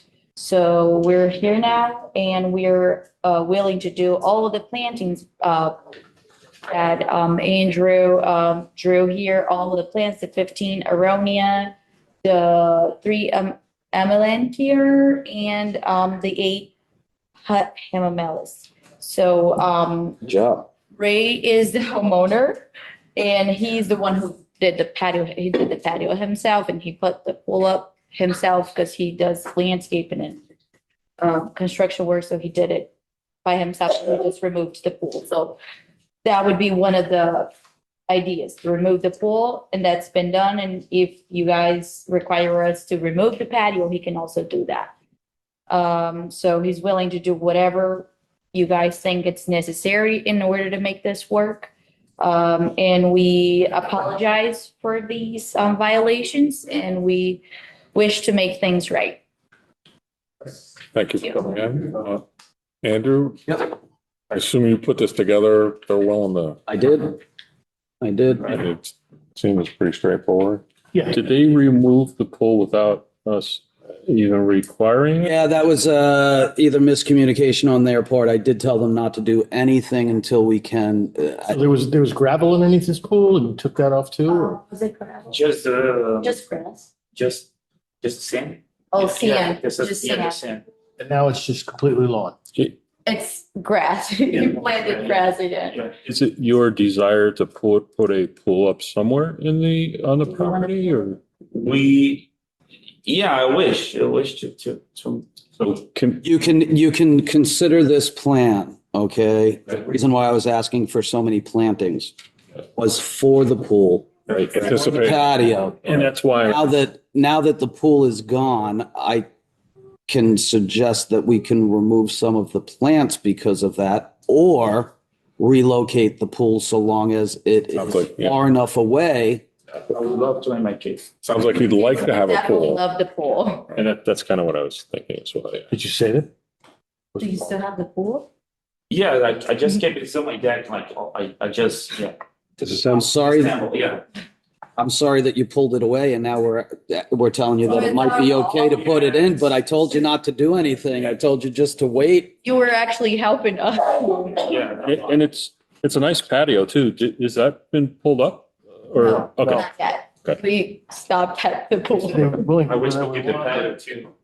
but I mean, try to work with them, right? All right, so your plan here anticipates the pool still being there, even though it's not, and Uh-huh. also the patio still being there, which it is. Correct. So if they're willing to put in all the trees and bushes that you have spec'd out and then give them a better location for the pool, I'm okay with it if you guys are. And the wetland markers need to go up. Yeah. As far as the pool location goes, since it has been disassembled, is that an okay You have a preference? location? Now we have a Would it- choice of where to Would put it it? make Um, sense to move it? As far as I'm concerned, the whole backyard up until that wood line is all existing lawn. So where, Lawn doesn't have any benefits to the wetlands. So I have no issue with anywhere they want to put that pool, so long as we're not removing vegetation. This is outside of the purview of wetlands perhaps, but any risk with like leach fields or anything like that, like location one, that maybe that's not for us to worry about. well, it's, That would be up to health. that's up to the health department. Health department they would have to get a permit for the pool. Okay, you're going to need a building permit. The health's going to have to look at it. Zoning's going to have to look at it. So you're going to have to apply for a residential building permit to reinstall your pool. Maybe they already have one. From a wetland standpoint, what's that? Maybe they already have one from where it was originally. No, you never got a permit. No. You never got a permit for that pool. You just put the pool up, you put the patio in, you didn't have any building Because I permits. thought they were like was over the ground. I thought That's fine. yeah. So if you pull a permit for the pool and you follow these planting plans, I think everybody on this commission's okay with it. Yeah. So, Should we specify that if it is decided to not put the pool up or not pursue that application, well, like, can they revisit the planting? Can we just give that give Andrew discretion to talk with that about? You could just give me discretion to issue an agent-approved remediation. yeah. And I could use my judgment as to if they don't put a pool in, how many plants go in. They're gonna put a pool. You really just need to give me, As long as they have an option, that's. you really just need to give me the okay to do a agent-approved remediation. Yes, Rick? I'm sorry, now that I think of it, I think the health department said something about where the pool is. I don't know if there is like something under the pool. Okay, it might have been leaching I fields. will ask So that. you have to get, Why you want to pull a permit? Because that might be why. They may say it's fine to put it, but you have to move it, Yeah. this way. Closer to the house. Check with if it. you pulled a permit for the patio and the pool in the beginning, they would have told you that there was a septic tank, and now you wouldn't have to pull up patio to Yeah. clean out your septic. Oh, let's hope we don't have to dig up the septic. Oh, it's not, Actually, you will. you will. In order to clean it, to do the, right, by every 2 years, you gotta clean the septic. Yes, that is what's suggested. Yes, every year your tank should be pumped. Did we have to pull a permit to remove it, to clean it? No. Okay, No, when you get the permit, it'll take care of everything, all the questions you're asking. sounds good. We need to make a motion for you to. We do not need to make, it doesn't hurt to make a motion. I do have a question. Yeah. Real quick, you have the non-conforming 10 by 10 shed over by the wetlands that are mapped. What do you suggest we do with that?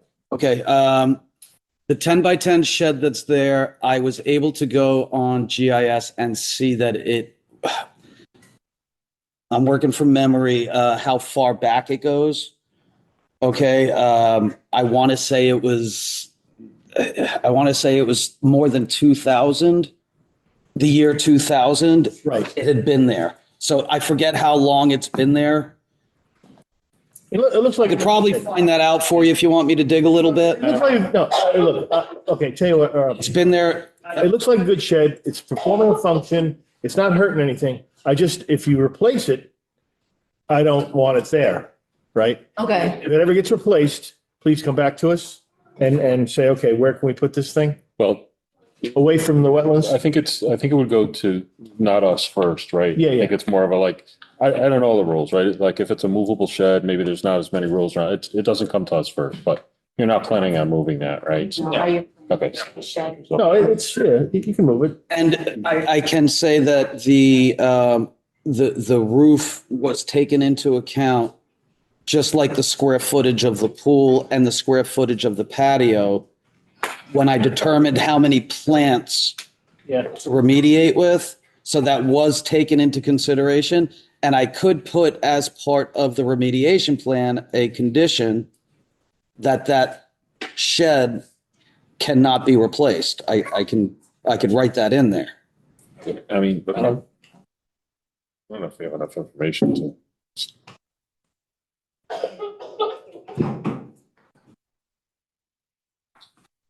I don't know. I would leave it, right? I think just leave that out. So, but Okay. You said you want a motion or? A motion to remediate IWV 2026-1 administratively. Make a motion to remediate IWV 2026-01, file number 1569, And I will administrative. second that. You have a second. All in favor? All right. That's unanimous. Okay. Thanks. Thank you, guys. Thank you for coming in. Thank you. So now do we go back to Andrew? Yes. Okay. I will be in touch with you. If I'm not in touch with you tomorrow, because I'm going to have a lot to do here, please get in touch with me I will. and we'll take it to the next step. Sounds good. Thanks a lot for Thank your you, guys. time. Appreciate Thank you. Thank you. Very good. Good night. The agenda, the first two things, this was the one that I thought was going to be like unapproved pool. Yeah. The first, It had already been removed. I asked him not to, but Yeah. regardless. that was easier. You had a violation next door. 296 had, Yes, there was a violation right across the street. okay. And we figured, that one's done. Yeah, right across the street. It's a little bit about attitude. Good memory. All right, moving on. IWV 2026-09, file number 1597 is 39 Valley View Road. Unpermitted removal of vegetation within the upland review area.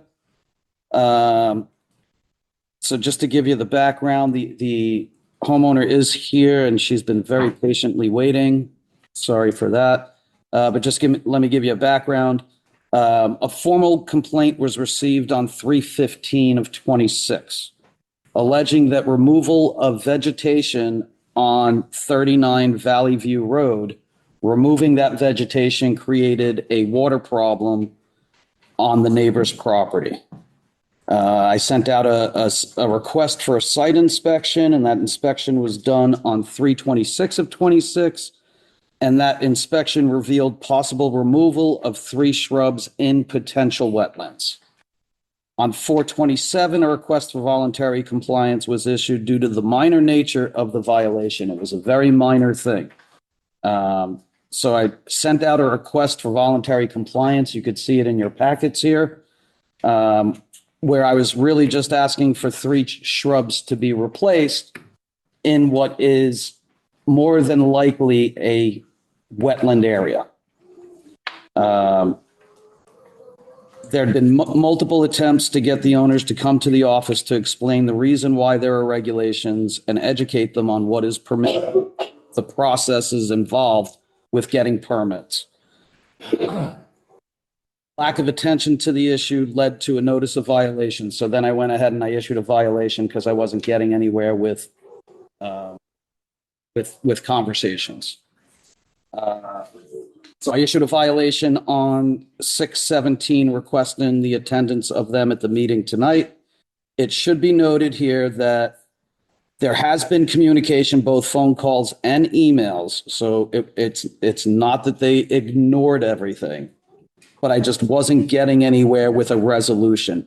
Through the phone call conversations that we've had, it should also be noted that in addition to the 3 shrubs that I witnessed had potentially been removed, Mr.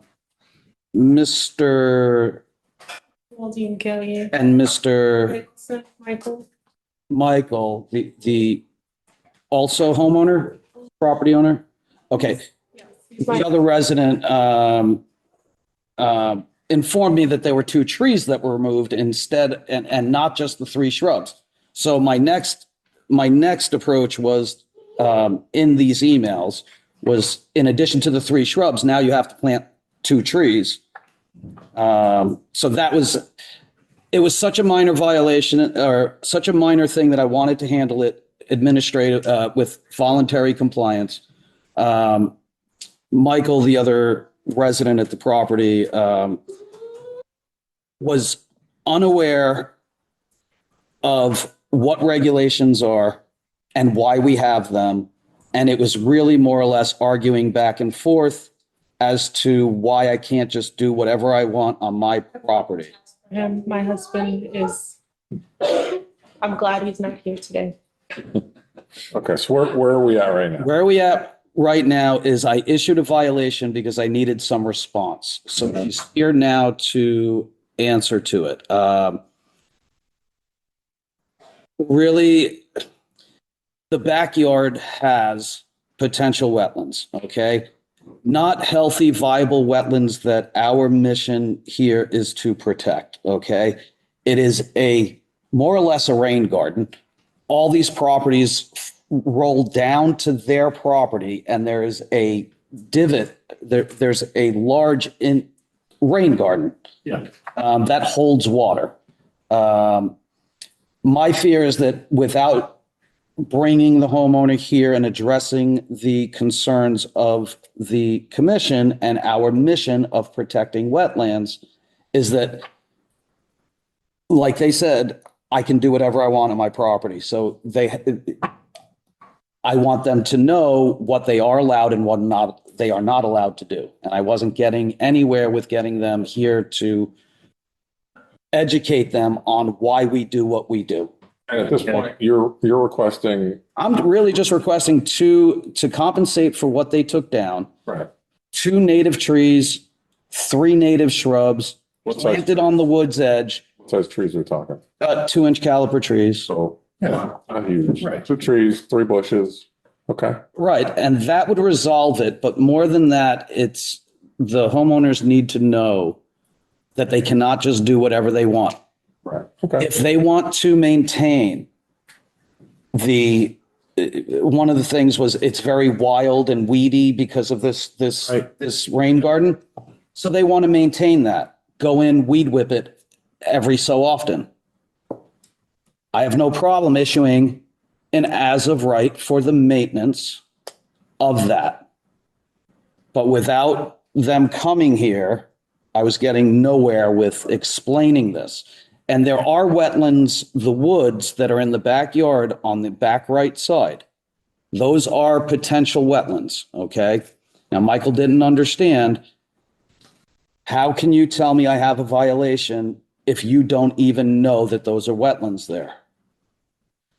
The answer is, if you would like for there not to be, if you would like a definitive answer whether there are wetlands or there are not wetlands, you need to hire a soil scientist to go out there and delineate wetlands. He seemed to think that that's our responsibility. Again, I apologize for my husband. I'm glad that he is not here. I'm sorry, I didn't want to cut you off. There's more reporting. There's not a whole lot more. No, I just want you to be aware that you can't, Yeah. there's reasons why you can't just do whatever you want. Review. Yep. Never seen Yeah, it. well, Yeah. Yeah, please. So Michael, Please state, hold on. Oh, Please state your name and address for the record, please. My name is Waldine Gillier at 39 Valley View Road, Monroe. If you could sign in as well. Sure. so Ms. Gillian, we just we want to work with you. But if your husband is going to push back and push back, there are reasons why we do things by the law, and we can require him to pay for a scientist to do, so the more he fights us, it's not that we have anything against, we want to help you, want to have a nice yard, but the wetlands belong to everybody. The water belongs to everyone. And if he doesn't want to abide by this, it's not going to go good for him. Yeah, these aren't our rules. These are These are rules and town regulations. We like you and we like Michael, and I can understand his response. And he probably should watch this on TV. Just go with it. Work with us.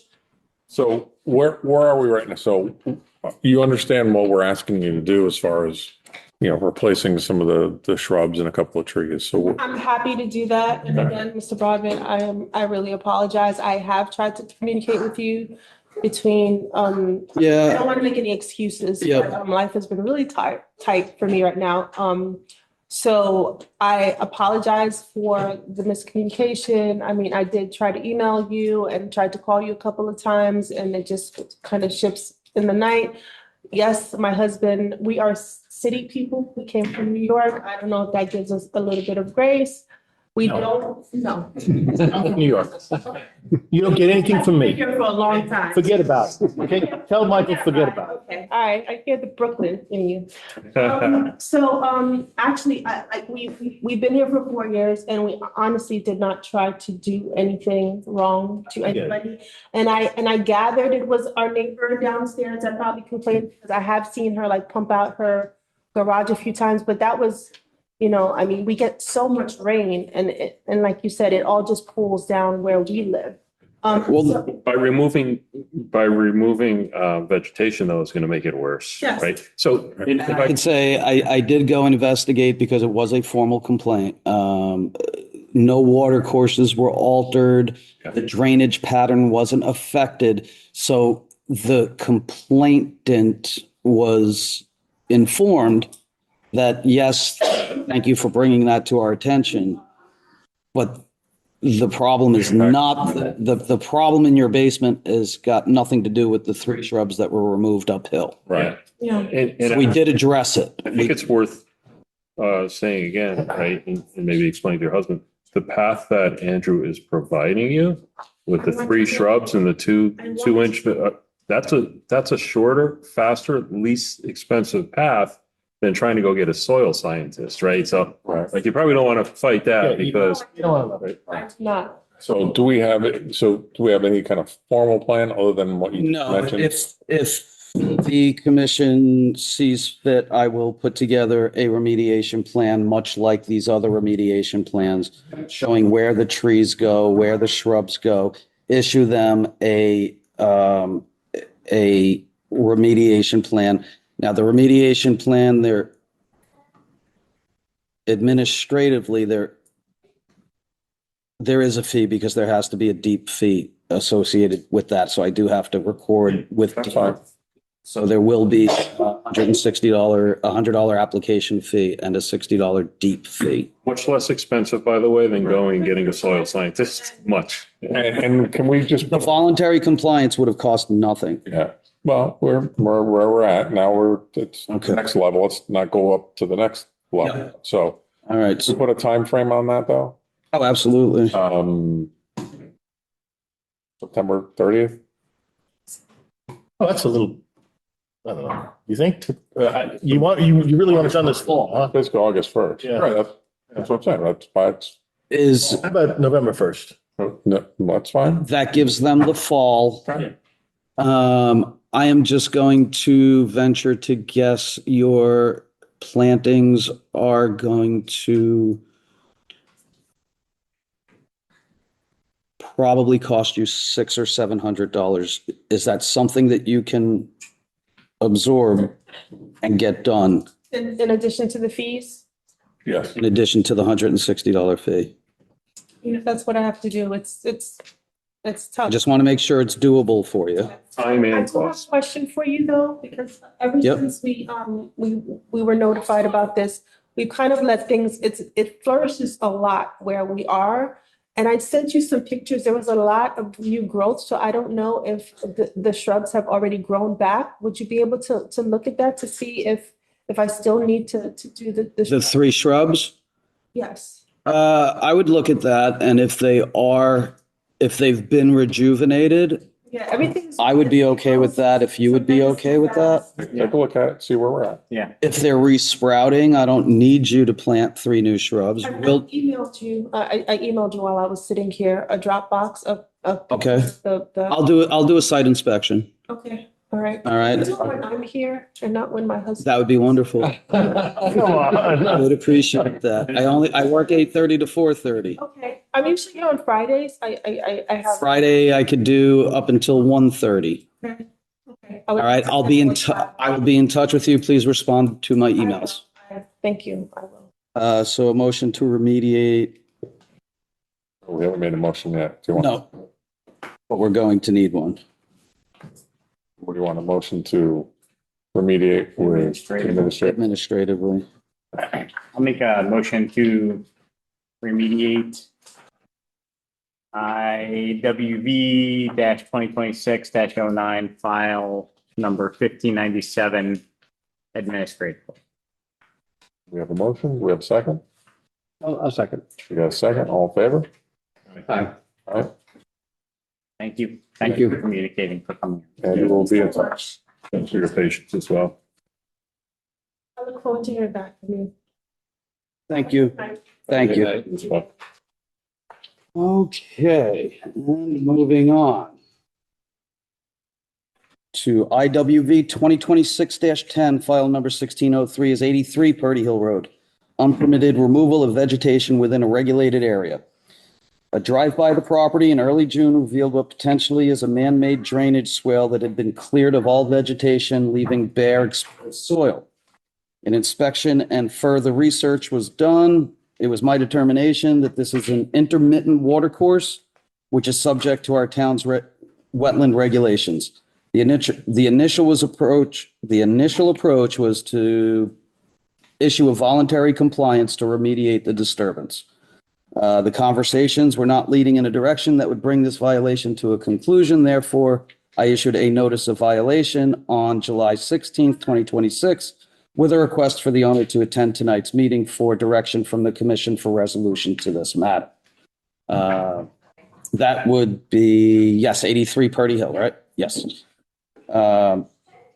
This was also in your packets. So there were some photographs in there. So this area is more or less a man-made drainage swale, but it is an intermittent water course. I got that determination based on hydrotyphic vegetation that is still there. There's some Phragmites that is down in the lower basin. I could not tell whether there was evidence of bank erosion and define banks because it had already been cleared out. But based on the vegetation that was there and the fact that it was cleared out leads me to believe that there was deposits, detritus, alluvium that had been cleared out. Now, this does tie together with another thing that's on the agenda tonight, which is an as-of-right permit. 75 Purdy Hill Road. Okay, so these are kind of tied together. They're two properties that are next to each other. 75 Purdy Hill Road. The lot behind? That is the lot behind, right? You see how it sort of crosses over and it goes into two different properties? Yeah. So it is, the yellow line is the property line. So here's one property and then here's another. So what are you saying, Andrew? There Yeah. was a water course there, but it is. Yeah, and it's still a water course. It's still a water course. Essentially, it's an intermittent water course. It takes drainage from 75 and runs it through this corner of this property and then runs across the road where it's piped underneath the road. Okay, so more or less it's a drainage swale. You can consider it a retention area. And it was man-made. It was man-made. It was certainly man-made. So How old is this picture? that picture was taken very recent. So it looks like It was dug out. So when I approached 83, 83 told me that they had removed vegetation, cleared it, but it was 75 that dug out all of that area. 75 claims that he had approval from previous administration to remove sediment that gathers in that whole drainage swale. And he says he has to do it every 5 years. you have documentation on We it? have no documentation of it. So what I want to do is I'd like to give an as of right to maintain, okay, because I'm considering it a intermittent water course. So it still has to adhere to our regulations. Did you say 75 dug this out though? 75 dug it out, even though it's on 83's property. So the owner. So you can ask questions to 83. 75 is not here. But we will talk about whether or not we think that fits the definition of an intermittent water course, and if he has an as of right to maintain that intermittent water course. Okay. Well, why don't we hear, Hi, if you haven't signed in already, sign in. I'm signed in. My name is Christiana Petroscu. I am one of the owners of 83 Purdy Hill Road with my husband, Aline, who is at work. Apologies, he can't be here. So one, I think for the reasons that we are here tonight, we officially apologize if we've committed any violation of sorts, which I think maybe we have. But what I've shared here, and I'm not sure if I can properly share this screen, but I think because there is a lot of complexity, a lot of context, a lot of multiple parties that we have here. So we moved to Monroe in April. We purchased our property in April of 2025. I'm from Trumbull, born and raised, love this town. We moved here for the school systems for Exhibit A right here. Luca, please don't touch that.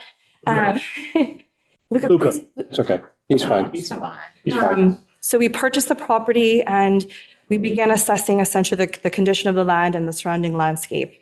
The parameters of the land were unfortunately full of garbage, debris, and whatnot. There's an example here of some of the elements we found. So in total, I shared this with Andrew, there was around 27 tires found on the parameters of the property, old garden plow equipment, liquor bottles from people driving down Purdy Hill and throwing them on the yard, which ultimately led into that ditch as well. So these are just some examples. Had we known we would be in this situation today, we probably would have documented things a bit further. But But within this timeline, again, everything started April 2025. So summer 2025, we called Andrew because we were informed by the neighbor in the back that the town is not responsible for maintenance of this kind of man-made water course. And I said, hey, so who's gonna take this garbage out? How do we manage this? And he said, well, the town's not gonna help you. I called the town because, again, we didn't know our neighbors at the time. There had been some inconsistencies in conversations around property lines. So we're like, let's just do our due diligence and call the town. We were told that we welcome anybody taking garbage out of any space. So maybe we kind of took that to a whole different level that maybe it shouldn't have not been. But given the amount of garbage and debris and whatnot, and just on basic safety hazardous materials, we took out the garbage. We never touched the water basin, well, whatever you call the inside area. We never touched that, as opposed to the neighbor who actually took an excavator to it, as Andrew saw. So we never touched the inside. It was always alongside here. From the GIS, so at that time I had done some research, and again, there are people conflicting guidances around whether the GIS system is truly accurate. But what we did here, so for instance, like what you see here, you see like there's a lot of trees around the house. These were never here when we were there. Specifically around the house, like these trees were not there. There's one tree on the right hand I see where side. you're pointing to. Do you have a point? I'm sorry, I don't have a There. you guys. Sorry. I don't present often anymore. Yeah, so from the GIS system, it says like it states that I have all these trees here, which I do not. I have one large Norway maple and I have another Norway maple, but because it was under the propane lines, we had to, we cut that down and due to safety hazards and whatnot.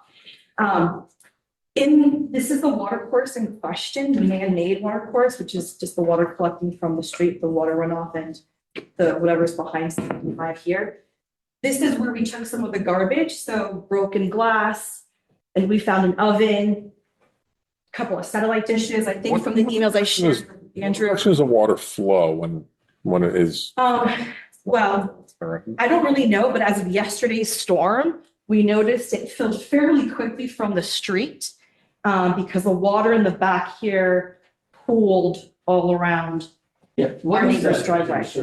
Is that a pond? That purple right there? This is the wetland. That's So- potential wetlands. Yeah, so this is the guidance I followed because this was the only resource I had at the time. So when we said, okay, we're gonna do some cleanup, and you mentioned be careful of the wetlands, I just went online, I saw this, and I was like, hey, no purple, we're in the clear. Come to find out, it's still considered wetlands. I didn't have a resource other than the GIS system at that time, so forgive my ignorance. I didn't know what I didn't know. So that is essentially the map I followed. And then again, going back to the timeline. So everything happened in the summer of 2025, hence why we were very surprised to hear from Andrew now in the summer of 2026. It's been an entire year. The vegetation has grown back. And if, again, I am a bio major, so just based upon like my learnings in botany and the time I had in college, which was a very long time ago, it's predominantly like Oriental bittersweet, Japanese knotwood, Japanese bayberry. There's some brush, which is fairly, I mean, they're all very, very invasive. And it doesn't take a botanist to understand that all of the flora that was there was already, I mean, you use the word ailing, which I think is a really good term. So they were ailing. We had a beautiful pine tree that we loved so much, and it was being held together by the vines as an example. So we unfortunately had to we cleared it all up. Then we found the satellite dish and then the oven and some other crazy things. But unfortunately, things were not sustainable in that space. So that is why we had to remove everything. Our plan of attack in full transparency was to obviously continue to clean.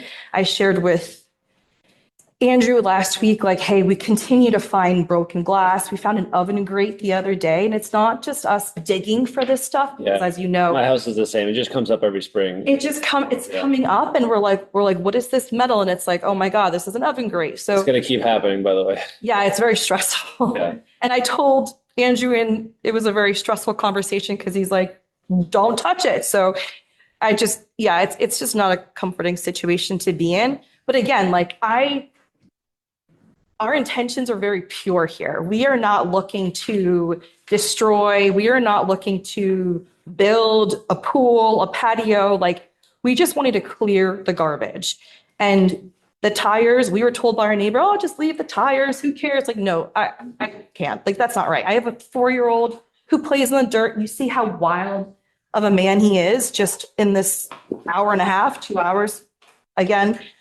So yeah, tonight, what I'm truly asking for is to understand, how do we control the invasive species? Because regardless of Andrew's beautiful plan to plant blueberries, which I would love, but they won't survive because our neighbors don't survive. They have blueberry bushes and birch trees, which I think are gorgeous. I don't think anything will survive until we clean up that area and get rid of the invasive species. So is that what part of your plan here is, to clean out some of this stuff? the plan that was presented was to plant like 20 blueberry bushes, Right. a bunch of birch trees, which none of that even existed to begin with, which is another kind of point of maybe disagreement or misalignment. What I'm hoping to get out of today's conversation is, one, how do you want me to manage the invasive species that are like the vegetation that continues to grow and to destroy everything around it, right? Number one. Number two, there still is garbage that keeps coming up, right? So even more so with the rain and the water runoff, there's, as this gentleman, Mr. Stewart said, there's garbage showing up. I'm picking glass up. How do you want me to manage that? Because I ideally wanted to power rake. And he's like, no, you need a permit for that, which I'm okay getting a permit for. But before I can envision a beautiful oasis of a creek and salamanders and frogs that my kid can play in and wildflowers, there needs to be some action taken to clean it up. And that's what I'm hoping to get out of today. Andrew, does that align with you? It does. Sounds like a little beyond what you have in this scope, though. Yeah. Which is fine. It sounds good to. Okay, so But the area, if you look at the photograph or the GIS overview from the violation that was issued, okay? My issue really is this whole area on the front. I can't tell what was there, okay? It looks to me from this, it looks to me like that is all shrubbed. Okay, so if those are all native shrubs, I didn't have a chance to go out and take a look at it to see if it was invasive or native. I'm so sorry for that. That's okay. Really sorry. All I can go by is the information, the facts that I have in front of me, okay? So that looks like it's all vegetated. It is now all lawn. Okay, or It's not long. it's not lawn. It's essentially it's bare soil with weeds growing in it. Okay, but I don't feel like we can leave it that way. So the approach is, if we want to clean that up, okay, and obviously I'm sorry, your name. Christina, I'm sorry. It's a good thing. Obviously, Christina wants that to look good from her property. Now, we could accomplish both. And still function. We can accomplish both. We can accomplish both by doing the plan that I have, that I've laid out, which is replacing shrubs, adding a couple of birch trees to compensate for the couple of trees that came out, and putting down conservation seed mix. Now, I'm okay with that. I think all that makes sense. But from what I'm hearing from her, she also wants to maybe try and clear out the rest of her property. which I have no problem doing, so long as she puts up silt fence and we do it properly so that. So you want to take care of this first and then? No, I think it could all be done at the same time. I think it could all be done at the same time. But what I would like is for you to realize that what we're doing, what what our goal here, from a wetland standpoint, what our goal here is not for you to have a beautiful area that you can go in and you're talking about the glass and the kids playing in there. This is an area that should be left alone. It should be planted with native plants, pollinators, and it's to be left wild.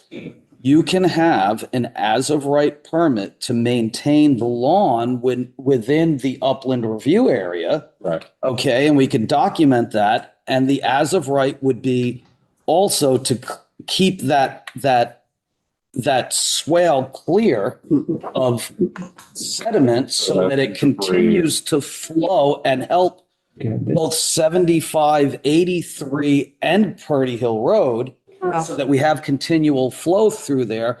But you can't do any of this without proper permitting. Right. So that's why. If I may, I think the only maybe not 100% lined is that whatever we're clearing is not anywhere inside that water, man-made water area. It's literally further upward. Just to clarify that, we're not going in. It's like up the bank. Yeah. Either way, we still gotta fix. We still have to clean. To me, I think I need a permit to clean the broken glass, whatever. Right. When you come to me and you tell me that you're cleaning up garbage in a wetland area, I say wonderful. So I do not remember the conversation. Yeah, but you said exactly wonderful. See that I had said, like, yes, you do not need a permit to go in and clean up garbage. I didn't realize that you are disturbing soil. You're digging down, you're pulling up chunks of asphalt, which is all very well and good. Yeah. But you can't do that kind of soil disturbance without proper guidance. Right. So they're gonna pull out a couple of trash. Right. If you want to power rake this, okay, and pull out glass and pull out asphalt, great. I'm all for it. We need a piece of silt fence up. We need a plan so that we know where the silt fence is going to go. With all that soil disturbed, we want it planted immediately. You can't just. That's what I'm saying. That's beyond what's going on here, and we're in favor of you doing that, but it's going to require a little bit more expensive of a plan.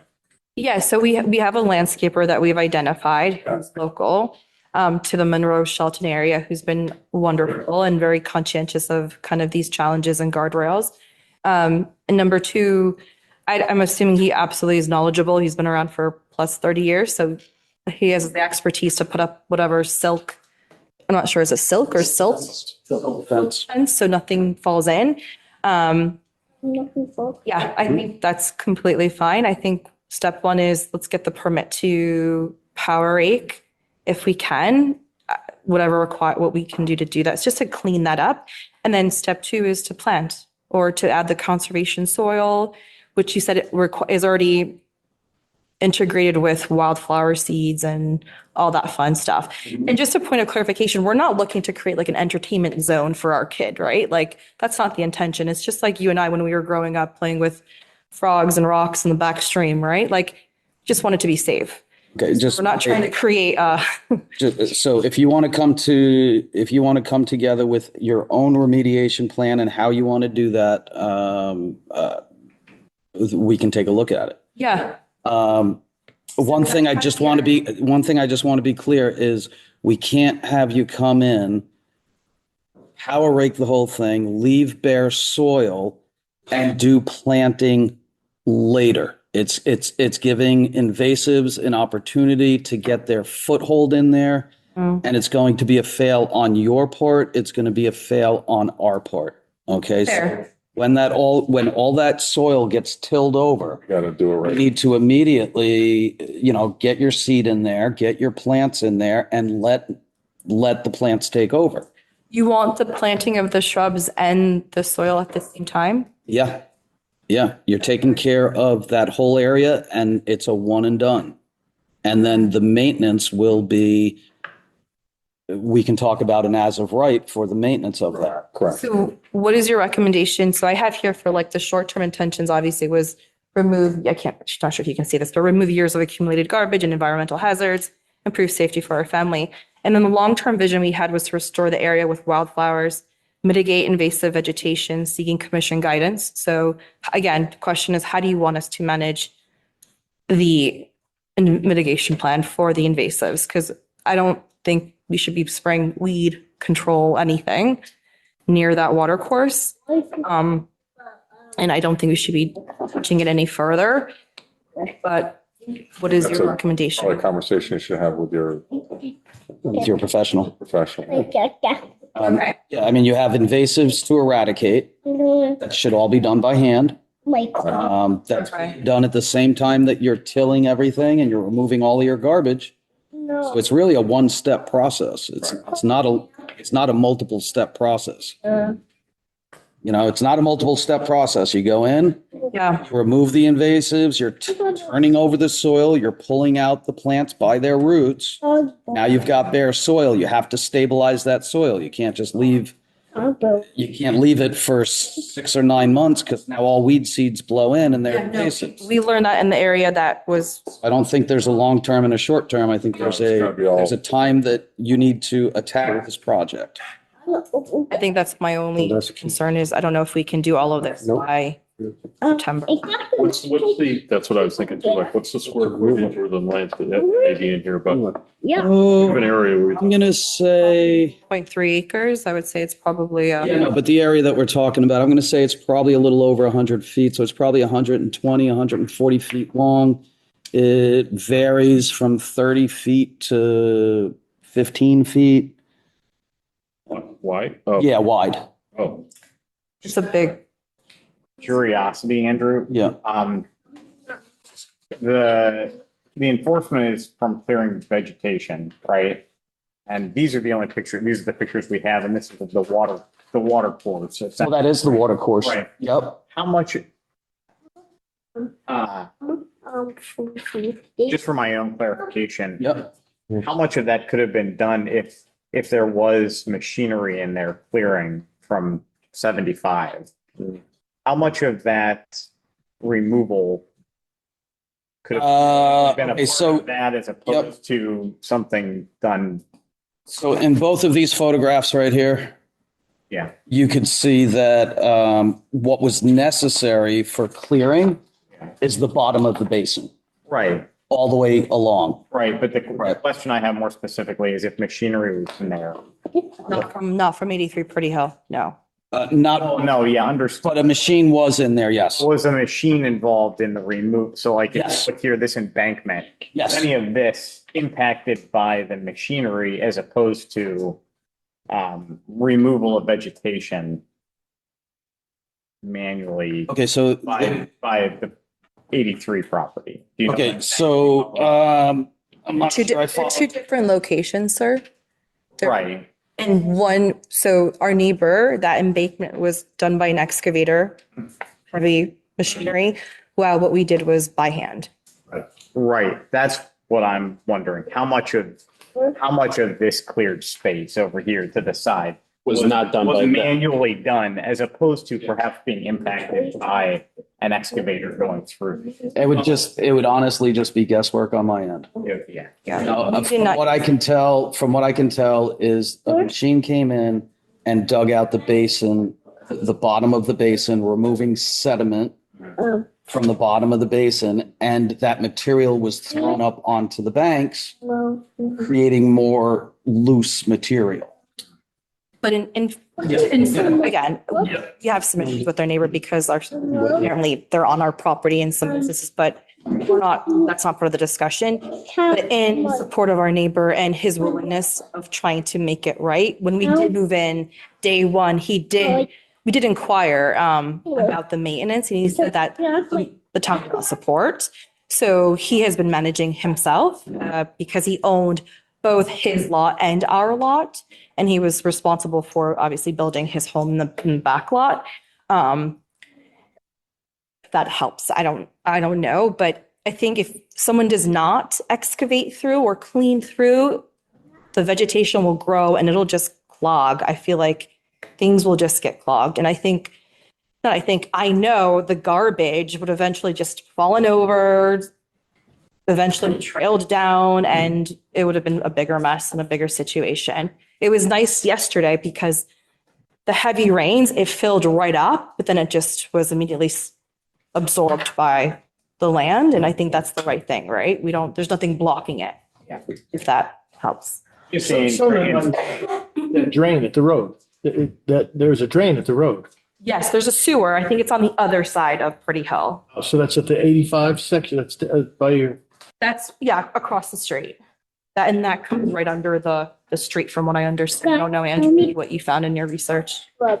I was just asking in consideration of timeline for remediation, right? Like you talked about doing everything at once. You mentioned that doing that in September would be a problem. I understand all those potential circumstances. I was inquiring like, how much of that do we think was a manual removal as opposed to collateral damage of just the process? Maybe the process, it shouldn't be called damage, but that other process that was happening in I that guess is all space. this was done by. Guy went in there and scooped it out. Right. So clearly there was some removal of, so like, can we be more, can we be more lenient and consider the timeline? Considering perhaps what had manually been done. The timeline is, the longer this sits, the more the invasives are coming in. So if we say, oh, let's go until the spring, and you can't leave this open until the spring, that's the problem. Then everything else picking it in there is not what we want. And then really it becomes more costly on their end trying to remove What's the space. reason why the timeline is an issue? Is it cost, or is it because you have somebody that's going to do it, right? So Yeah, I mean, I think like any new homeowner, right? There's a lot of balancing of finances right now. We have water in our basement, which is a situation we have to mitigate right away. We have some technicals that need to be updated. I think right now we were just hoping to clear the garbage because it wasn't safe for the environment. I'm not saying we can't get it done. I just don't want to come here and spend another 3 hours in September asking for an extension and having this I'd rather just set expectations and say, and this is what I told Andrew, I can't commit to that right now. I can commit to cleaning because that's what we had budgeted for. We're already over budget because we had a huge tree that was dying and we had to have it cut. And as you all know, pulling down a dead tree, very big tree, very expensive. And there was a liability to our house, and for insurance purposes, we needed to get that done. So again, not woe is me, right? I'm not here to defend my. yeah, I think we're just, I think first, if you could give us until the spring. I only say that because I do know, we already have invasives growing and we're going in there now and we haven't touched it in a while. So, and it's okay, it's just growing. The longer that you wait, the more those invasives are going to take hold, and it's going to be harder for you to get rid of. but won't they Yeah, die off in the winter? we will. So, And she'll start fresh, but you still got to clear them out. right? But it'll be less than, So, right, we can give you more time. It's just, like I said, the more time it takes, the harder it's going to be. So, Yes. If you could please grant us some more time. And then also, I love the plan. In the perfect world, I'd have birch trees everywhere on my property as a forest. But there weren't even birch trees there to begin with. It was, again, from my days in bio as a bio major, it was predominantly oriental bittersweet, Japanese bayberry. There was burnt. let's come up with a plan that they're comfortable with.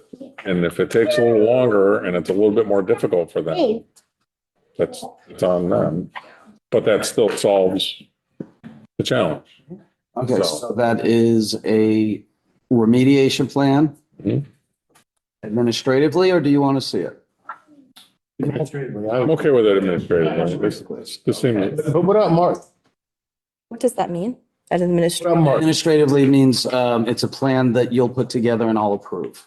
Okay. Opposed to coming back. As opposed to coming back to the whole commission, which has to be done with a landscape architect or. Yeah, no, I enjoy speaking with you. It's fine. Yeah. But I can tell you, I would like to just be clear, the amount of plants and the types of plants. I don't care if it's a birch tree or an amelanchier tree. Okay. But I do know that there were some trees removed. So if we come back with a plan that is just shrubs without a couple of trees in there, There will be trees I'm then. not gonna, right. What about 35 Pretty Hill though? How do we get them tied into the 83?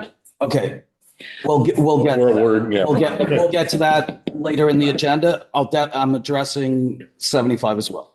Yeah, I think. I will also, in conjunction with this, get an as of right, which will get presented to you before it's approved. You have to determine that it is as of right for the maintenance of this, bottom of this swale.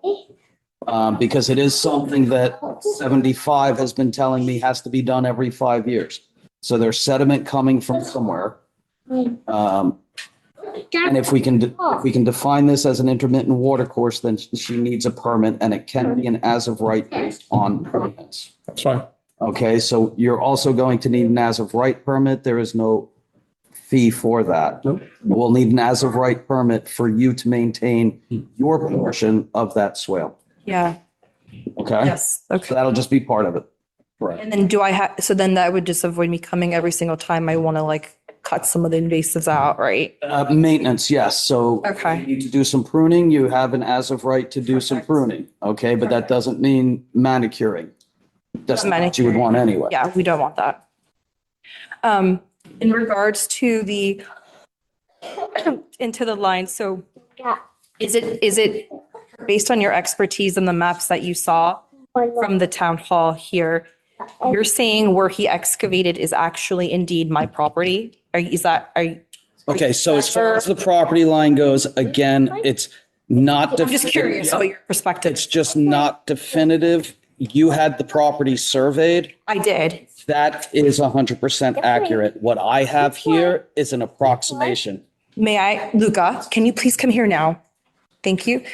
May I just ask a point of clarification? Of course. So a survey was indeed completed, and the sticks, I guess, a metal rod. Survey stakes. placed in, and then a stick on top of it, and then they were removed by said neighbor, unfortunately.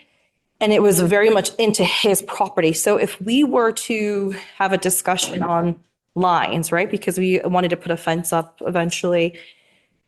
What is the single source of truth within the town's eyes? Okay. You have the survey, so. You have the survey, you have the drawing of the survey. Yeah. That is a single source of truth. That is a single source of truth based on the professional, the professional surveyor is putting his stamp on it, saying Okay. that this is accurate. Certifying it that. If your neighbor is moving that property stake, that's a Yes. civil matter between you and him. Okay. Okay, there's nothing I can do, or there's nothing the town can do. Okay, that's a civil matter between you Okay. and your Yeah, neighbor. I don't want to get into that type of stuff regardless. And it's out of our jurisdiction anyway, so. Okay, perfect. Okay. Do I send this to you? Do you want to see the, what I put You together? could send that to me, I'll read through it, but we'll just be in communication after the commission decides what they would like to do with this, then we will follow up with it. Like overall, what is the situation? What is the objective? Luca, can you please be quiet? Thank you, sir. And then just overall time frame, because even ourselves we were confused, like when did we do this? So we outlined the timeline and what the short-term, long-term vision is. This is the resource. This was our single source of truth based upon what we were informed that this was the GIS system. This is how we can understand our wetlands within our area. And again, this is an example of some of the debris we found. I mean, it was an entire dumpster of tires in full transparency. Unfortunately, we had to pay a lot of money for that clearing to get that out. But we were just trying to do what is right for the environment and not have plastic, beer bottles, cans, glass. We appreciate your efforts here. This is very good. And coming to us tonight is very. That was where a lot of our finances went to our first year was the cleanup. And just so you know, the GIS, those are approximations or they're considered potential wetlands. It's not definitive, right? Yeah. So it's a place to start. I mean, we had no idea that when he had mentioned like, no, this is wetlands, we're like, how? There's no document that states that. This is, when a house purchase is made. Okay. Yeah, so it was never disclosed as well as our taxes because the people we bought from were veterans. So they'd have just. Monroe is a great town. Welcome to Monroe. Yeah. I mean, outside of this hiccup in our neighbors, unfortunately.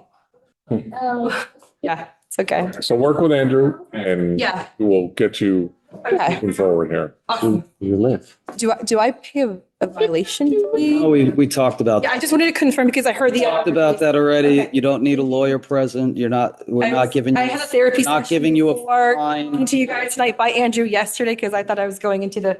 Not gonna beat position you. here. I think there was dinner for each of us, right? Yeah.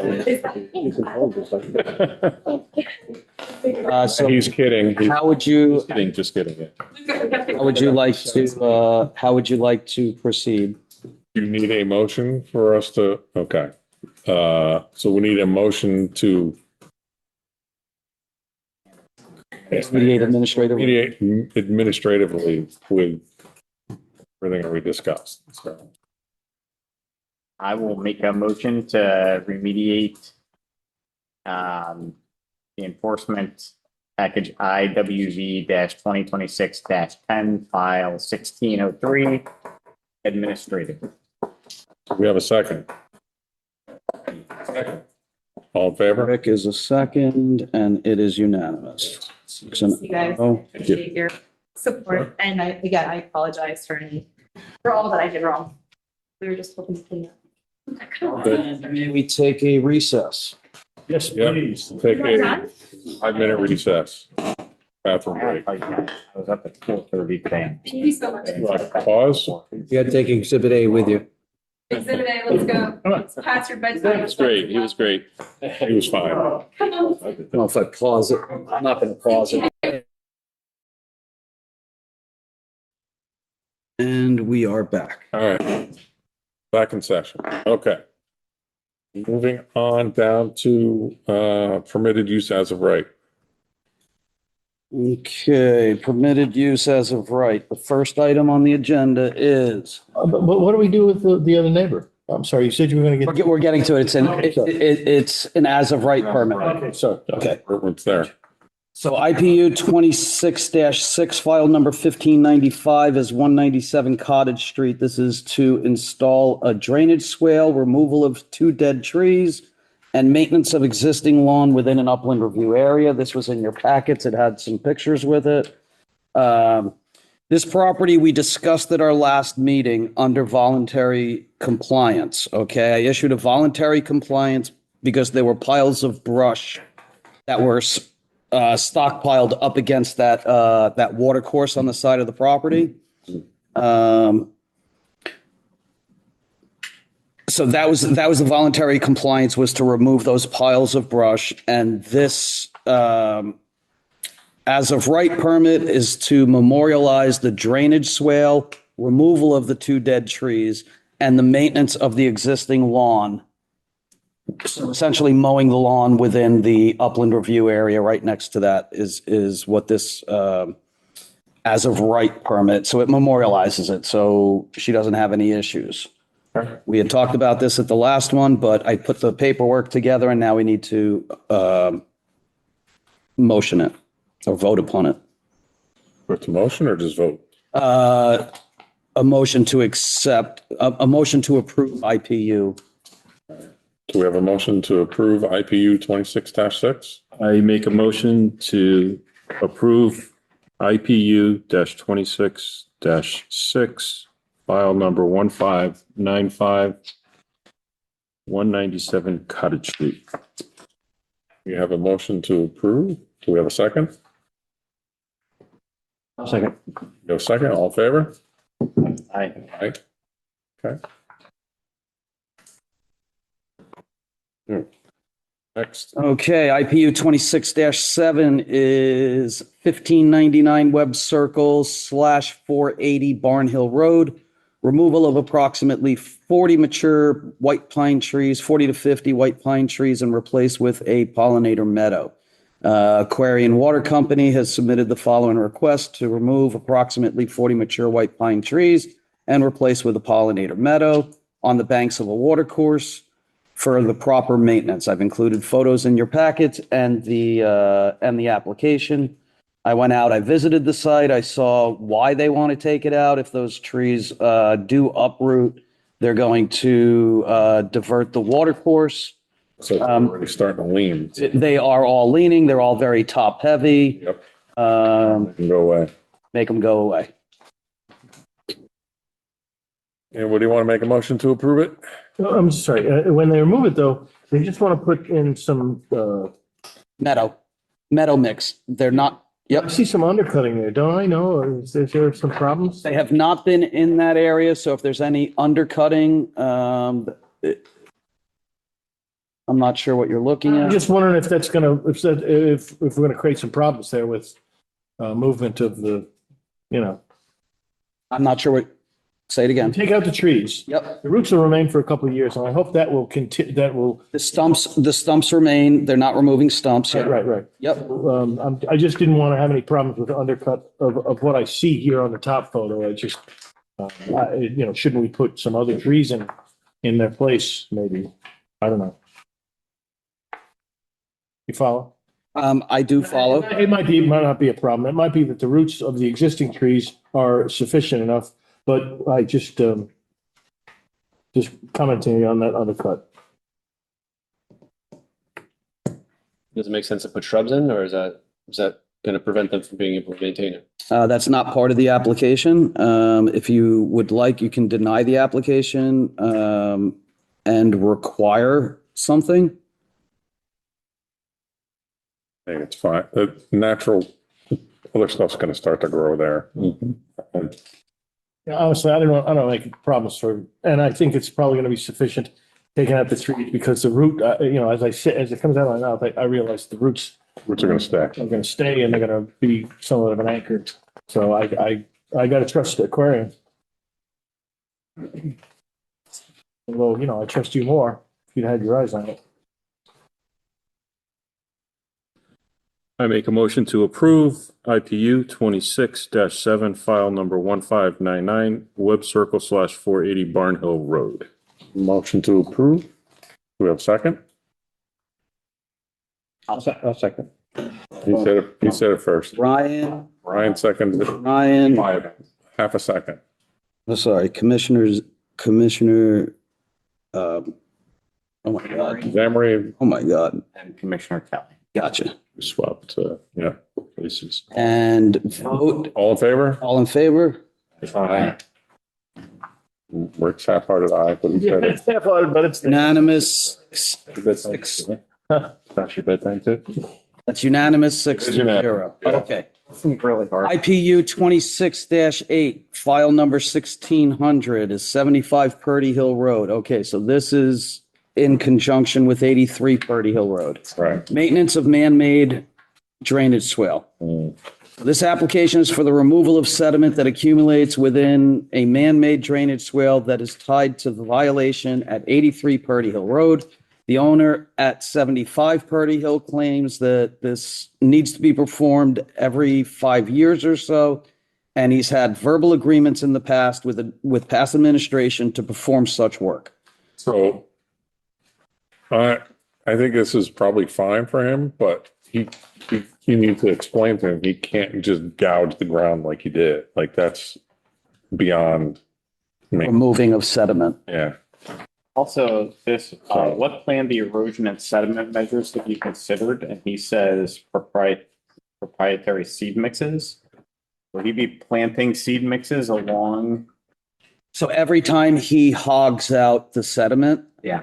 I told him he needs to not leave bare. On his It has to be. Property. Well, that's between the two of them, okay? And I don't know if whoever's doing the removal of that sediment needs to stabilize the soil, in my point of view. Do you see what I mean? Like if he was not concerned with that on 83, and then there was bare land after they did remediation work, then perhaps that's how invasive species got there to begin with, potentially, to an extent. Wouldn't surprise me, but that's why it says in here, he's got to put in a seed mix. Well, that's why I just wanted to confirm that it would be through the entire landscape that he is. Well, It would be the entire disturbed area, so everything that he disturbs. But that's only on his property. If he's disturbing. That's between the two of them. The rules have to be the same for both. So in Correct. practice of right, you can find the solution the same way. Right, like but- I mean, this is like, it's too late to be debating these things, but like, he may be presenting it like he's doing them a favor. She said she was grateful for him doing it. However, it's made it his worse. property that would have the water back up. So is he doing it for them? And is the way he's handling it for them creating bigger problems for them? Okay, So the answer really is that for whatever reason, sediment does build up along this whole thing, and it benefits all the properties to have this flowing properly. However, how they get to that is up to the two of them to work. Right. It makes no difference whether she's hiring him or he's just doing it, gratis. Or she's hiring somebody else. Or she's hiring somebody else to do it. by giving this as a use, Yep. we're giving him We're giving him the ability permission to do this on his property. Yes. We need to make it really clear to her as she's going through her remediation. Yep. that This is something that could be problematic if not agreed upon between the two property owners in addition. Right. Maybe the answer is they are responsible for the seed mix after he does that because he's doing the work, but whatever. That could be between the two We of need us. to- Yep. I think we need to tell them, this is something that you need to have. Well, we could tell them what we require. They can figure out how they get that Tell them to done. work We together. can't tell. You could just say you need They to- need to be aware that it's in their best interest to. They will both be aware. Yeah. Then I don't have any concerns. Anybody else? Motion? I'll motion to approve IPU-26-8 file 1675 Parade Hill Road permitted use as of right. I second that motion. Have a second. All in favor? Aye. Aye. Okay, that's unanimous. Unanimous. Okay. Now let's see. We got one more. Yep. Oh, we got yes. Oh, no, we have one more. manually, you're right. Yep, we have one more. Give me 1 second. Yeah, we have it. IPU 26-9. Yeah. Yeah.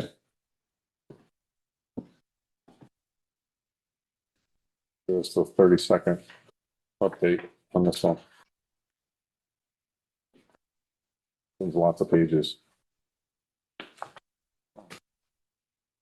26-9, 1602. Okay, so 39 Wheeler.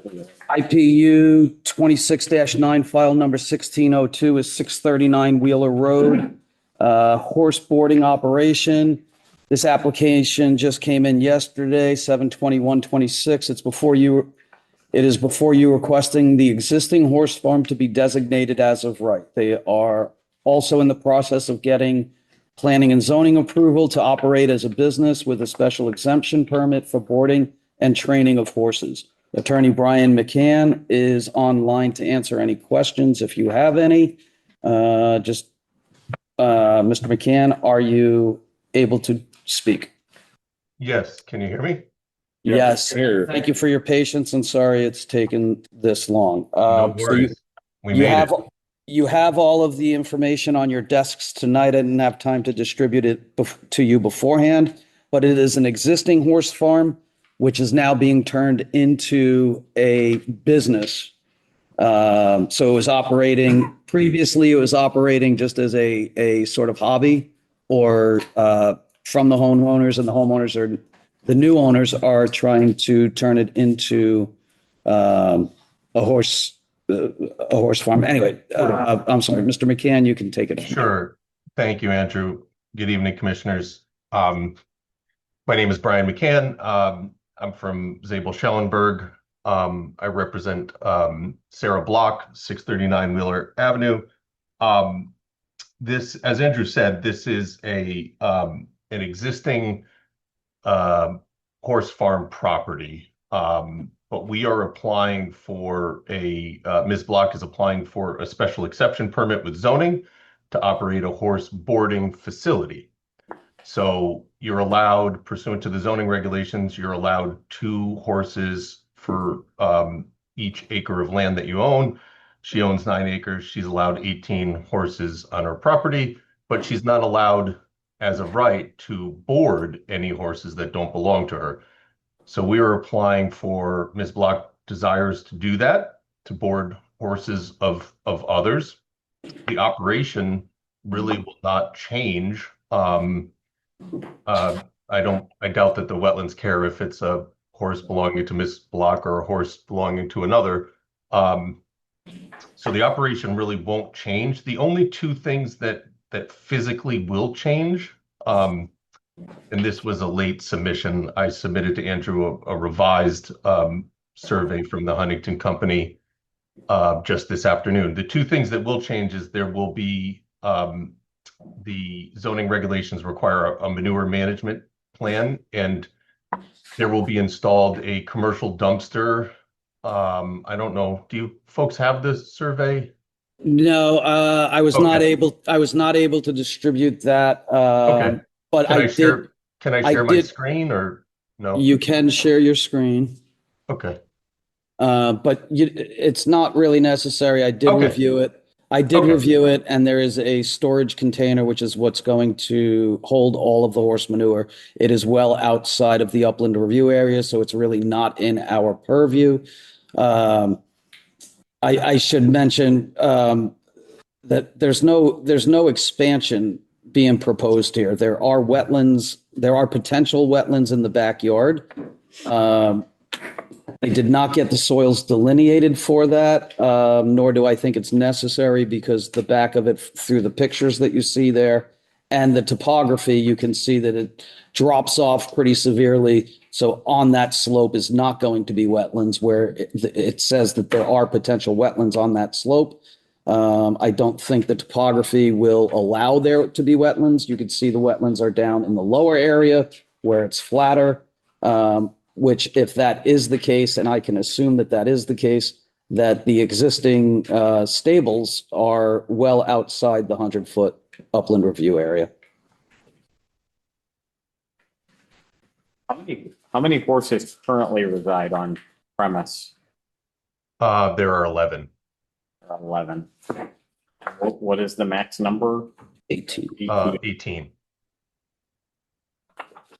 And there's no existing current plans for 18 horses, but I just want the commission to be aware that that the property may be used legally for 18 horses. It looks like that the large rectangle looks like the state of Oklahoma is the property, but the large rectangle, especially how to put this. Is there a lot of wooded area back in the lower elevations? Yes, considerable. Okay, good. Yeah. As Andrew said, the wetland on the GIS map is located on the side of a slope that I would have to just guess is at least a 30% slope. So it's unlikely that the wetlands are that close to the existing paddocks, but they certainly are farther down the hill. And it's just that it's poorly drained and very poorly drained alluvial and floodplain soils. Correct. Yeah. That's why. They may be another 100 feet down the hill though. But out of abundance of caution, we're making this application so that we're safe. But the horses aren't going to be down there. Nope. Yeah, right. The paddocks are not in the wetlands. Nope. Anybody else have any questions? Thank you. I'll make a motion.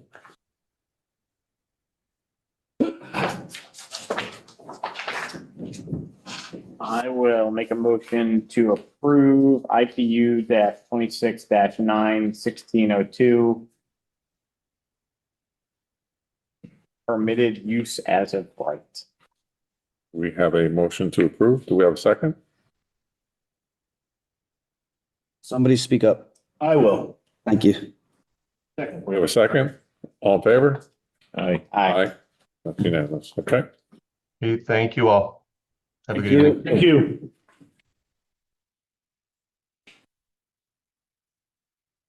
Should we go to the meeting minutes first? Well, no, we are It's the deliberation. the deliberations. 1603.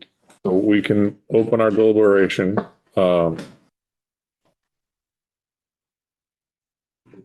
go too far. Does anybody have any comments about that? Like I said, I wish Jim was here because that's what was my, I'm thinking we should really, it'd be nice to have one more expert here before we, deliberate. well, while we deliberate. Yeah. Okay, right. Got it. I think we can revisit anything we say today in the next meeting as well. Correct. And I'm certain that Jim is going to watch this entire meeting. Oh, yes, because he needs to be put to sleep. Yeah, I will start by saying I feel like we did ask a lot of things of the applicant through the process. Right. And I feel like all of the questions and concerns that were raised as it relates to this property specifically were addressed. Yeah, They were not skirted around. right. My biggest issue was, as we kind of wrapped it up, was the water and finding out where all those contagions were coming from. And it sounds like it's further upstream and not theirs. So not anything that they need to solve. I know, Rick, you were a little concerned with some of the trees. They've added some more trees. Probably not enough for you, but I know they've added some. Moved the wall further away from the wetlands.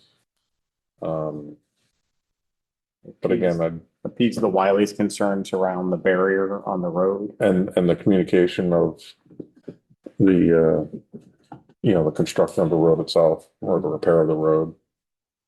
So, but yes, I would like to just get Jim's input one more time.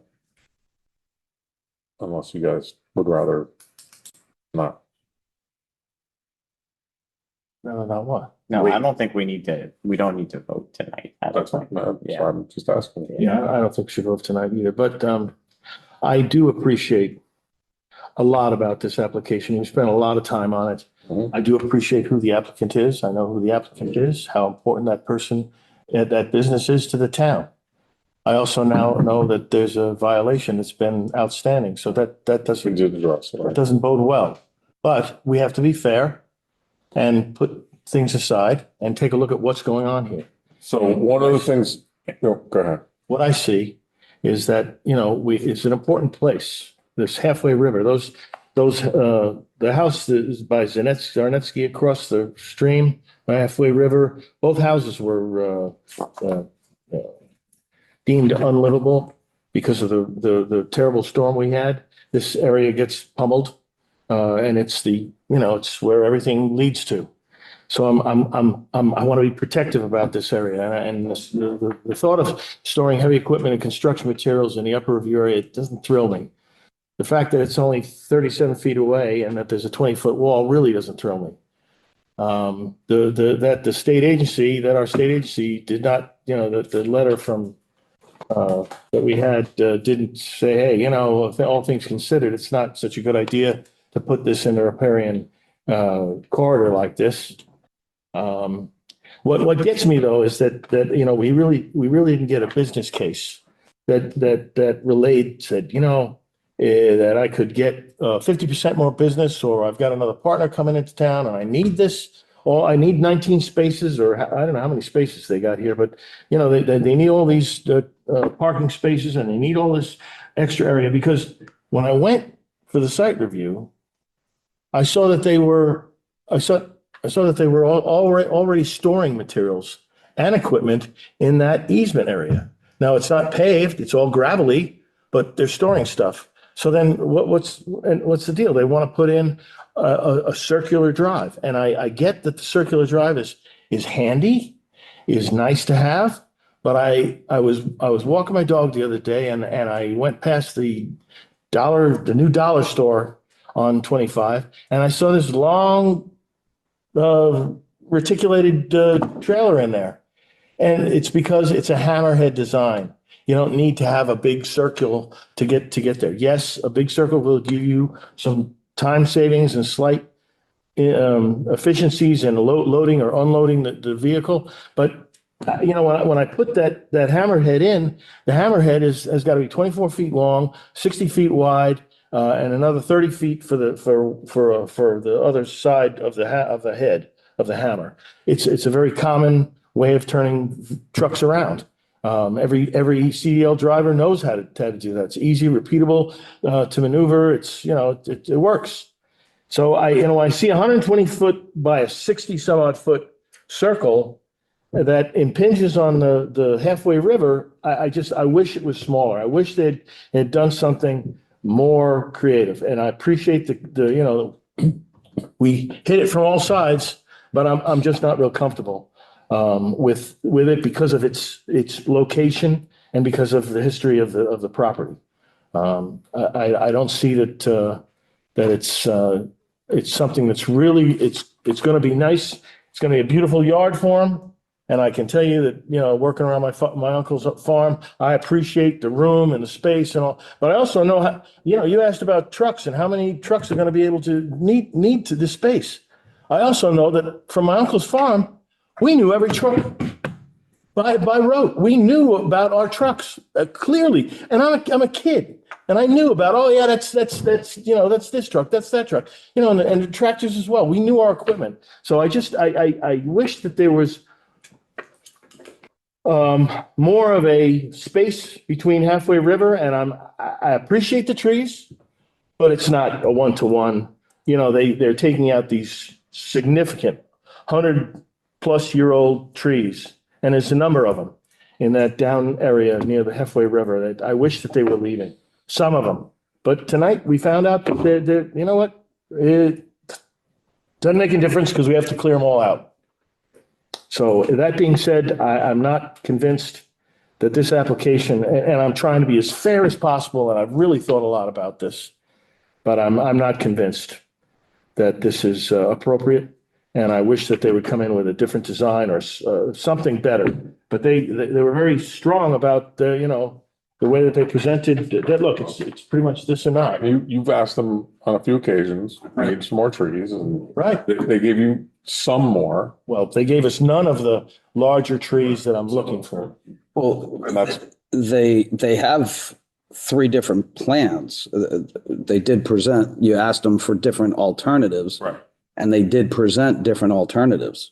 All three of them were circular, and all three of them were, some of them were better than others, but they put up a strong They pushback. Go ahead. You asked if they could come together with different locations of that wall to get it further away. So And that's what's in front of you. I mean, their latest exhibit the latest revised plans shows that wall with 12 feet offset from the original wall, but that's not what you have to do. I could go for the 30 foot, but the 12 was not, it's very, very little, and it doesn't do anything that I really want it to, which is leave those big old trees. And I don't understand, because they're already using the area, why they can't, why they need all of it. If it's really to turn a truck around, you can do it in a hammerhead. You don't need a circular like 120 foot, because they have 9 spaces wide versus 2 lengths that they have in their design. I don't know why they need all that space. That's what they asked for. And that's why I'm saying I can't go for it. Gotcha. This is what they're asking for. They presented us their ideal scenario. So, and like Andrew said, we have a couple different options we can take a look at. And like I said, I don't think we should finish our deliberation without having one more conversation with Commissioner Stewart. So what I would like is during this deliberation, just give me some direction as to, so that I can draft up that's where I was going next. either an approval or a denial, whichever you would like to see. I could draft up both an approval and a denial, so you can see both of those. But I need some language to put in both on why you would approve or deny. Well, I think in either scenario, we obviously need to make sure, and they've already committed to this, to rectifying the violation. So I think we need to reiterate that either way. And maybe we're being redundant, but just to be clear, that's far as I'm concerned, the major issue right now is clearing up that violation. Is there anything else you guys want to add to that other than what I just suggested? The application or the latest set of plans, do you feel like they address the past violations, or do you feel like more needs to be done? And that needs to be from all commissioners, just so I can put it in there as language. I'm okay with their solution to the violation. But like I said, they just need to do it whether we approve or not. So. Well, that's. We can't go back and ask them to do something different other than what they were offered because it's not closed. I'm not a big fan of using glyphosate on that unnamed stream with that pollutant there and just the undercut that we saw. The undercut just tells me it's an active area and there's a lot of flow. It just goes back to perhaps they need to be, more of an offset from the original wall than just the small.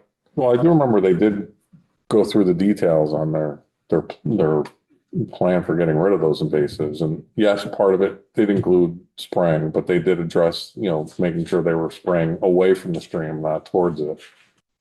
And that came from the expert, not just from the applicant. It was from the actual contractor who said he was going to be performing the work. Right, but feasible versus prudent. They said that anything but what they were proposing was pretty much feasible, but not prudent. So when it comes to the watershed for the community, another $19,000 or whatever. I just, I don't understand.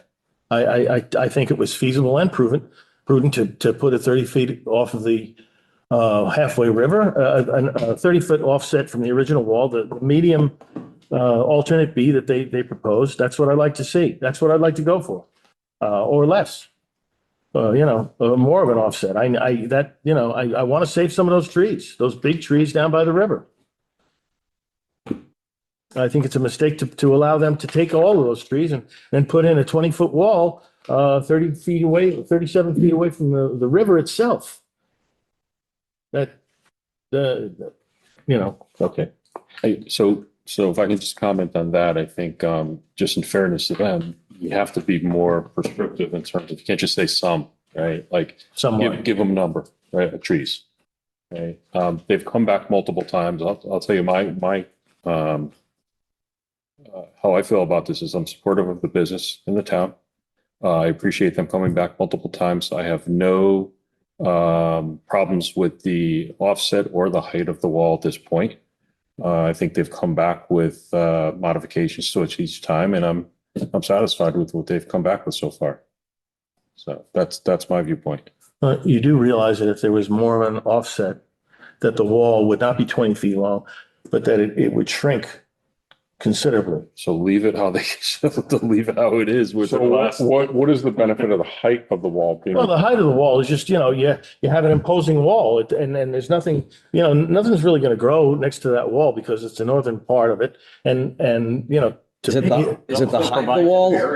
Right. So is it provides a No, barrier? I want, if you're going to flatten it out, I want a wall, but I want a 10-foot wall. I don't want a 20-foot wall. Is it the height of the wall that has you caught up? Is it the height of the wall, proximity, or is it to the halfway? Or is it the horizontal distance, the riparian corridor? Is it that horizontal part, or is it the height of the wall?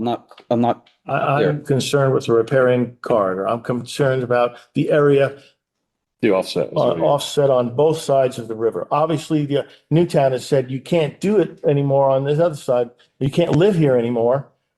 To me, it should be, we should be saying the same thing. You can't be operating in this area. Why did Newtown say that you can't be living there anymore? Those houses during that storm were flooded. They were damaged.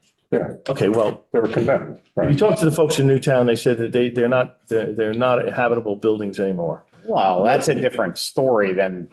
Oh, I'm sorry. River, that's protecting the residents. I don't mean to portray, anything negative. I'm sorry. I don't mean to overstate the thing. I'm just saying that when the water comes through that area, it comes through that area. And it's downstream of a lot. I've been kind of resisting an urge to make a comment about this because I am very much in agreement that we don't ever want to take down trees that we don't need to, and those trees look healthy. They look healthy. When you and I took the sidewalk and walked down along the waterway, at the same time, there were some large trees that were sitting in the river, not blocking the river, but certainly not helping it flow right along the overpass that goes over the river. So if you're talking about prudence and thinking towards the future, I don't know, those trees being there, I don't know how much I can, like, they're putting new plantings in, they're adding new vegetation for health. And they are creating a barrier between the business that they're doing, which has, by the way, been there since what, the 40s? Is that right? Since the 1940s, by putting that wall there.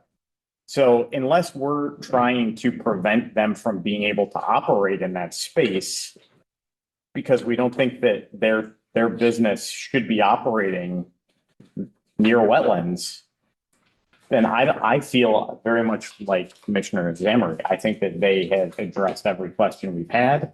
I think that they have been willing to bend. They've heard abutting neighbors' concerns, and they've addressed those and clarified things about things as specific as lighting concerns. Like I feel like they have done everything they can to move forward in a way that is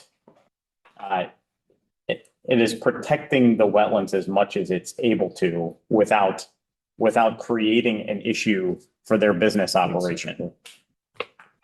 That's my position at this point. Right. All right. Pretty much right there with you. And I do think that the water, like again, deep standards say that the water is okay that's flowing through there. And they spent the time and took, did the sampling that we requested. They had an expert come in, and that was one of my biggest concerns. That was my big concern. And what we learned was that the water is not getting worse from the point of entry into their property to its entry into the waterway. Right. So I think it's getting a little better. Yeah. But they haven't addressed it for many, many years. It's been going on for a while, and the violation. Again, but we're here now. But we're here. And the violation is going to get taken care of. So it's separate. To me, it's separate. Correct. We're dealing with this now. They're in front of us now. Right. And the other thing too with the trucks, like I'm not going to tell them how to navigate their trucks. If that's what they feel they need, that's what they need, right? That's what they're requesting. I mean, so I feel. I'm sorry. Anybody with a CDL license can turn the truck around in a lot less. But that's not what they want to do. Whether they can or not, that's not what they want to do for their business, right? So it's like you can't argue that. I mean, Okay, well, I don't see any business case. I think it's a case of the supplier, of the contractor wanting more space and a nice neat yard. It's not at the expense of our watershed. Business case is not in our purview, right? I understand that, but they don't need to give us a business. Prudent and feasible comes into play there. And I think that the more prudent and feasible is to be farther away. I'm not going to fight this all night long. I'm okay. I'll be quiet now. But I think I've been really clear about why, and you guys, if you want to be that, I'm doing what I'm supposed to do. I'm looking at to protect and preserve the inland wetlands of the. Appreciate it. I really am. This is what the deliberations is about. I don't see that from you. Everybody's listening to it. So why don't we table this until next week?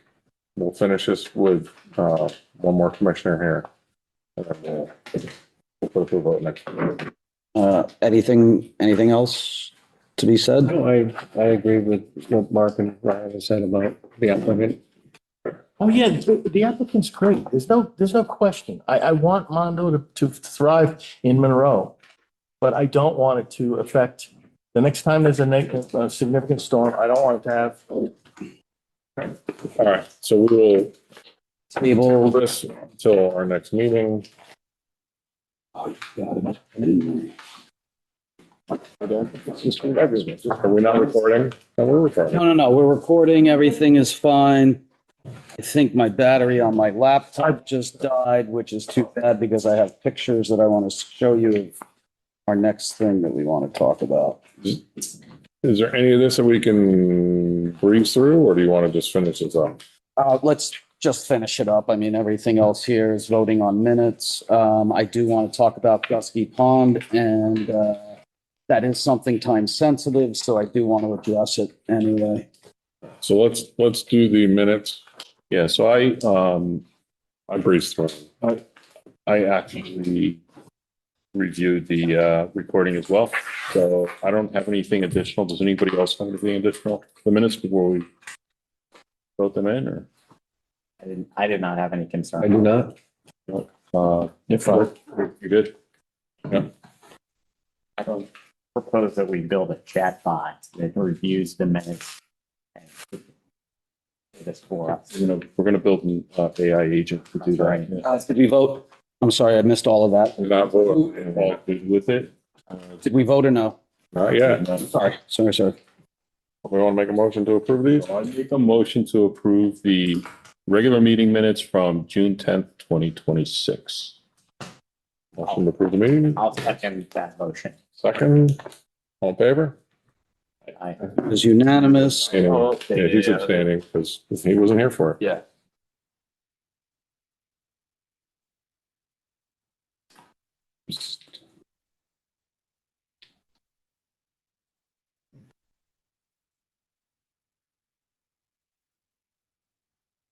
Okay. Okay. Gotta do that next one. Are we good? Yeah, moving on. Okay, just two items here. Deep training course for commissioners that is on the agenda, right? Just everybody does need to do this before the end of the year. And I know we're halfway through the year. So please, if you haven't done that, I will put out an email to all of you with the link. Thank you. Yeah, remind us. Yeah. Hey, what are you doing Saturday? For 8 hours. Keep in mind, it's 8 hours, but you don't have to do it all in one sitting. Light on the edge of the cliff. Yeah. I will send that out to you hopefully this week with a link to that. Meeting schedule.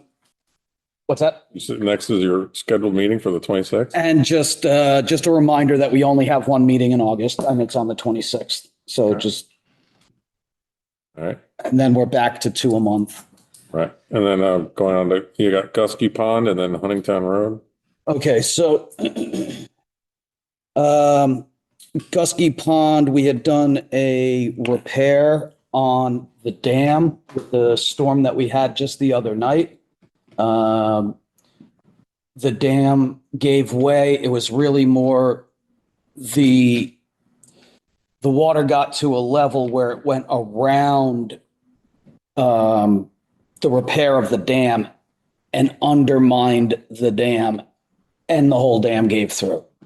So this is the new one that we just built. Yep, This is the one that we just built. that James talked to us about.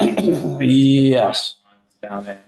Yes. So James's right now, Gusky Pond is not. Okay. I could show you pictures. I had them. I just lost my laptop battery, so I could pass the phone around. You could take a look at it. It doesn't really matter. It is drained down to next to nothing. Okay. Was any property damage downstream? Yes, so 70-90 Huntingtown Road, which we just gave him an approval for his shed that was put in there. The shed is built, it's off to the side, it did not flood, that's all fine. But if you remember, we gave him an emergency repair back in the 2024 storm. So he did just do all of this work it was all, his back property was all washed out at one point. And we gave him an emergency repair. What did we call it? Inland Wetlands approval for storm damage restoration. Okay, so it gets around so it could be implemented quickly and doesn't have to go through the permitting process due to the fact that it's an emergency and it's something that needs to get done right away. So there's two things here.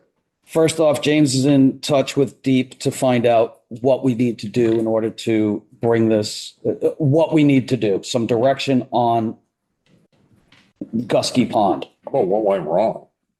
And that'll be investigated as well. I mean, that's terrible that we built this thing a year ago and it first storm and it couldn't handle it. That's kind of frustrating. Yeah. You know, from what I can tell by looking at it, and it seems like we did a repair. Okay, so we repaired it. Okay. It went around. It seems to have gone around the repair. Okay. And busted through what was already existing. But in that circulation, it seems to have undermined the repair. Gotcha. So I don't know what the answer is. That is not in my purview to figure out what the answer is to fix that. I just wanted to bring Gusky Pond to your attention. But in addition to that, we need to address 70-90 Huntingtown Road, which now has a lot of debris in his yard that he just went ahead and had all of this work done. Okay. And it was complete. It was, native plantings and guess we're paying for that one. I'm not even interested in I don't know who's. So do we need to give him permission to clear it out again? So we need permission. We need permission for this to get done on 70-90 Huntingtown Road. I would use the same type of permit that we granted 2 years ago. So, which is exactly where I'm going with this.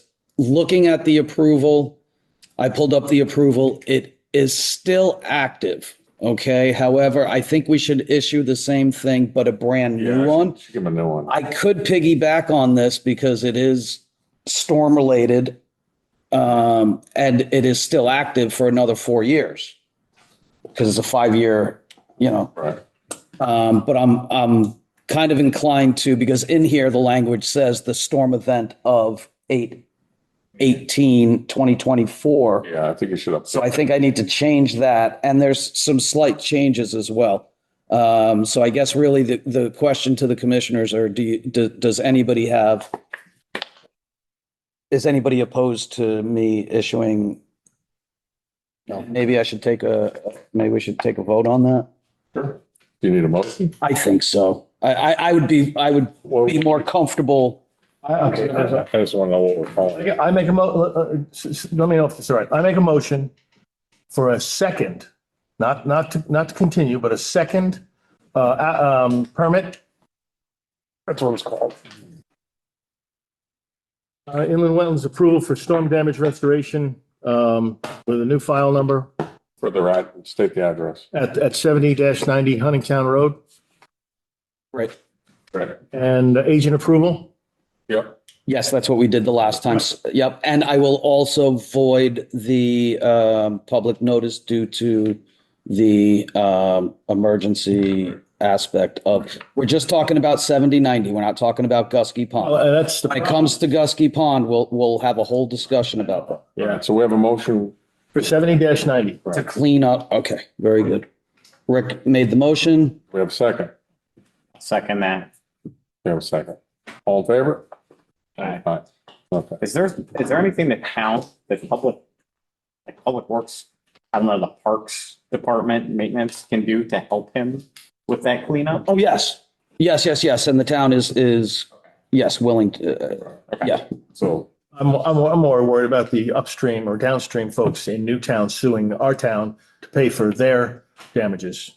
no, it's fortunately not our, Yes, no, it's not on them. not immediately. I didn't want to set precedent with. Anything else? There being. Well, I'm just asking, is there? No, there is. There being no other business and anything else on the agenda, this meeting is adjourned. 10:27.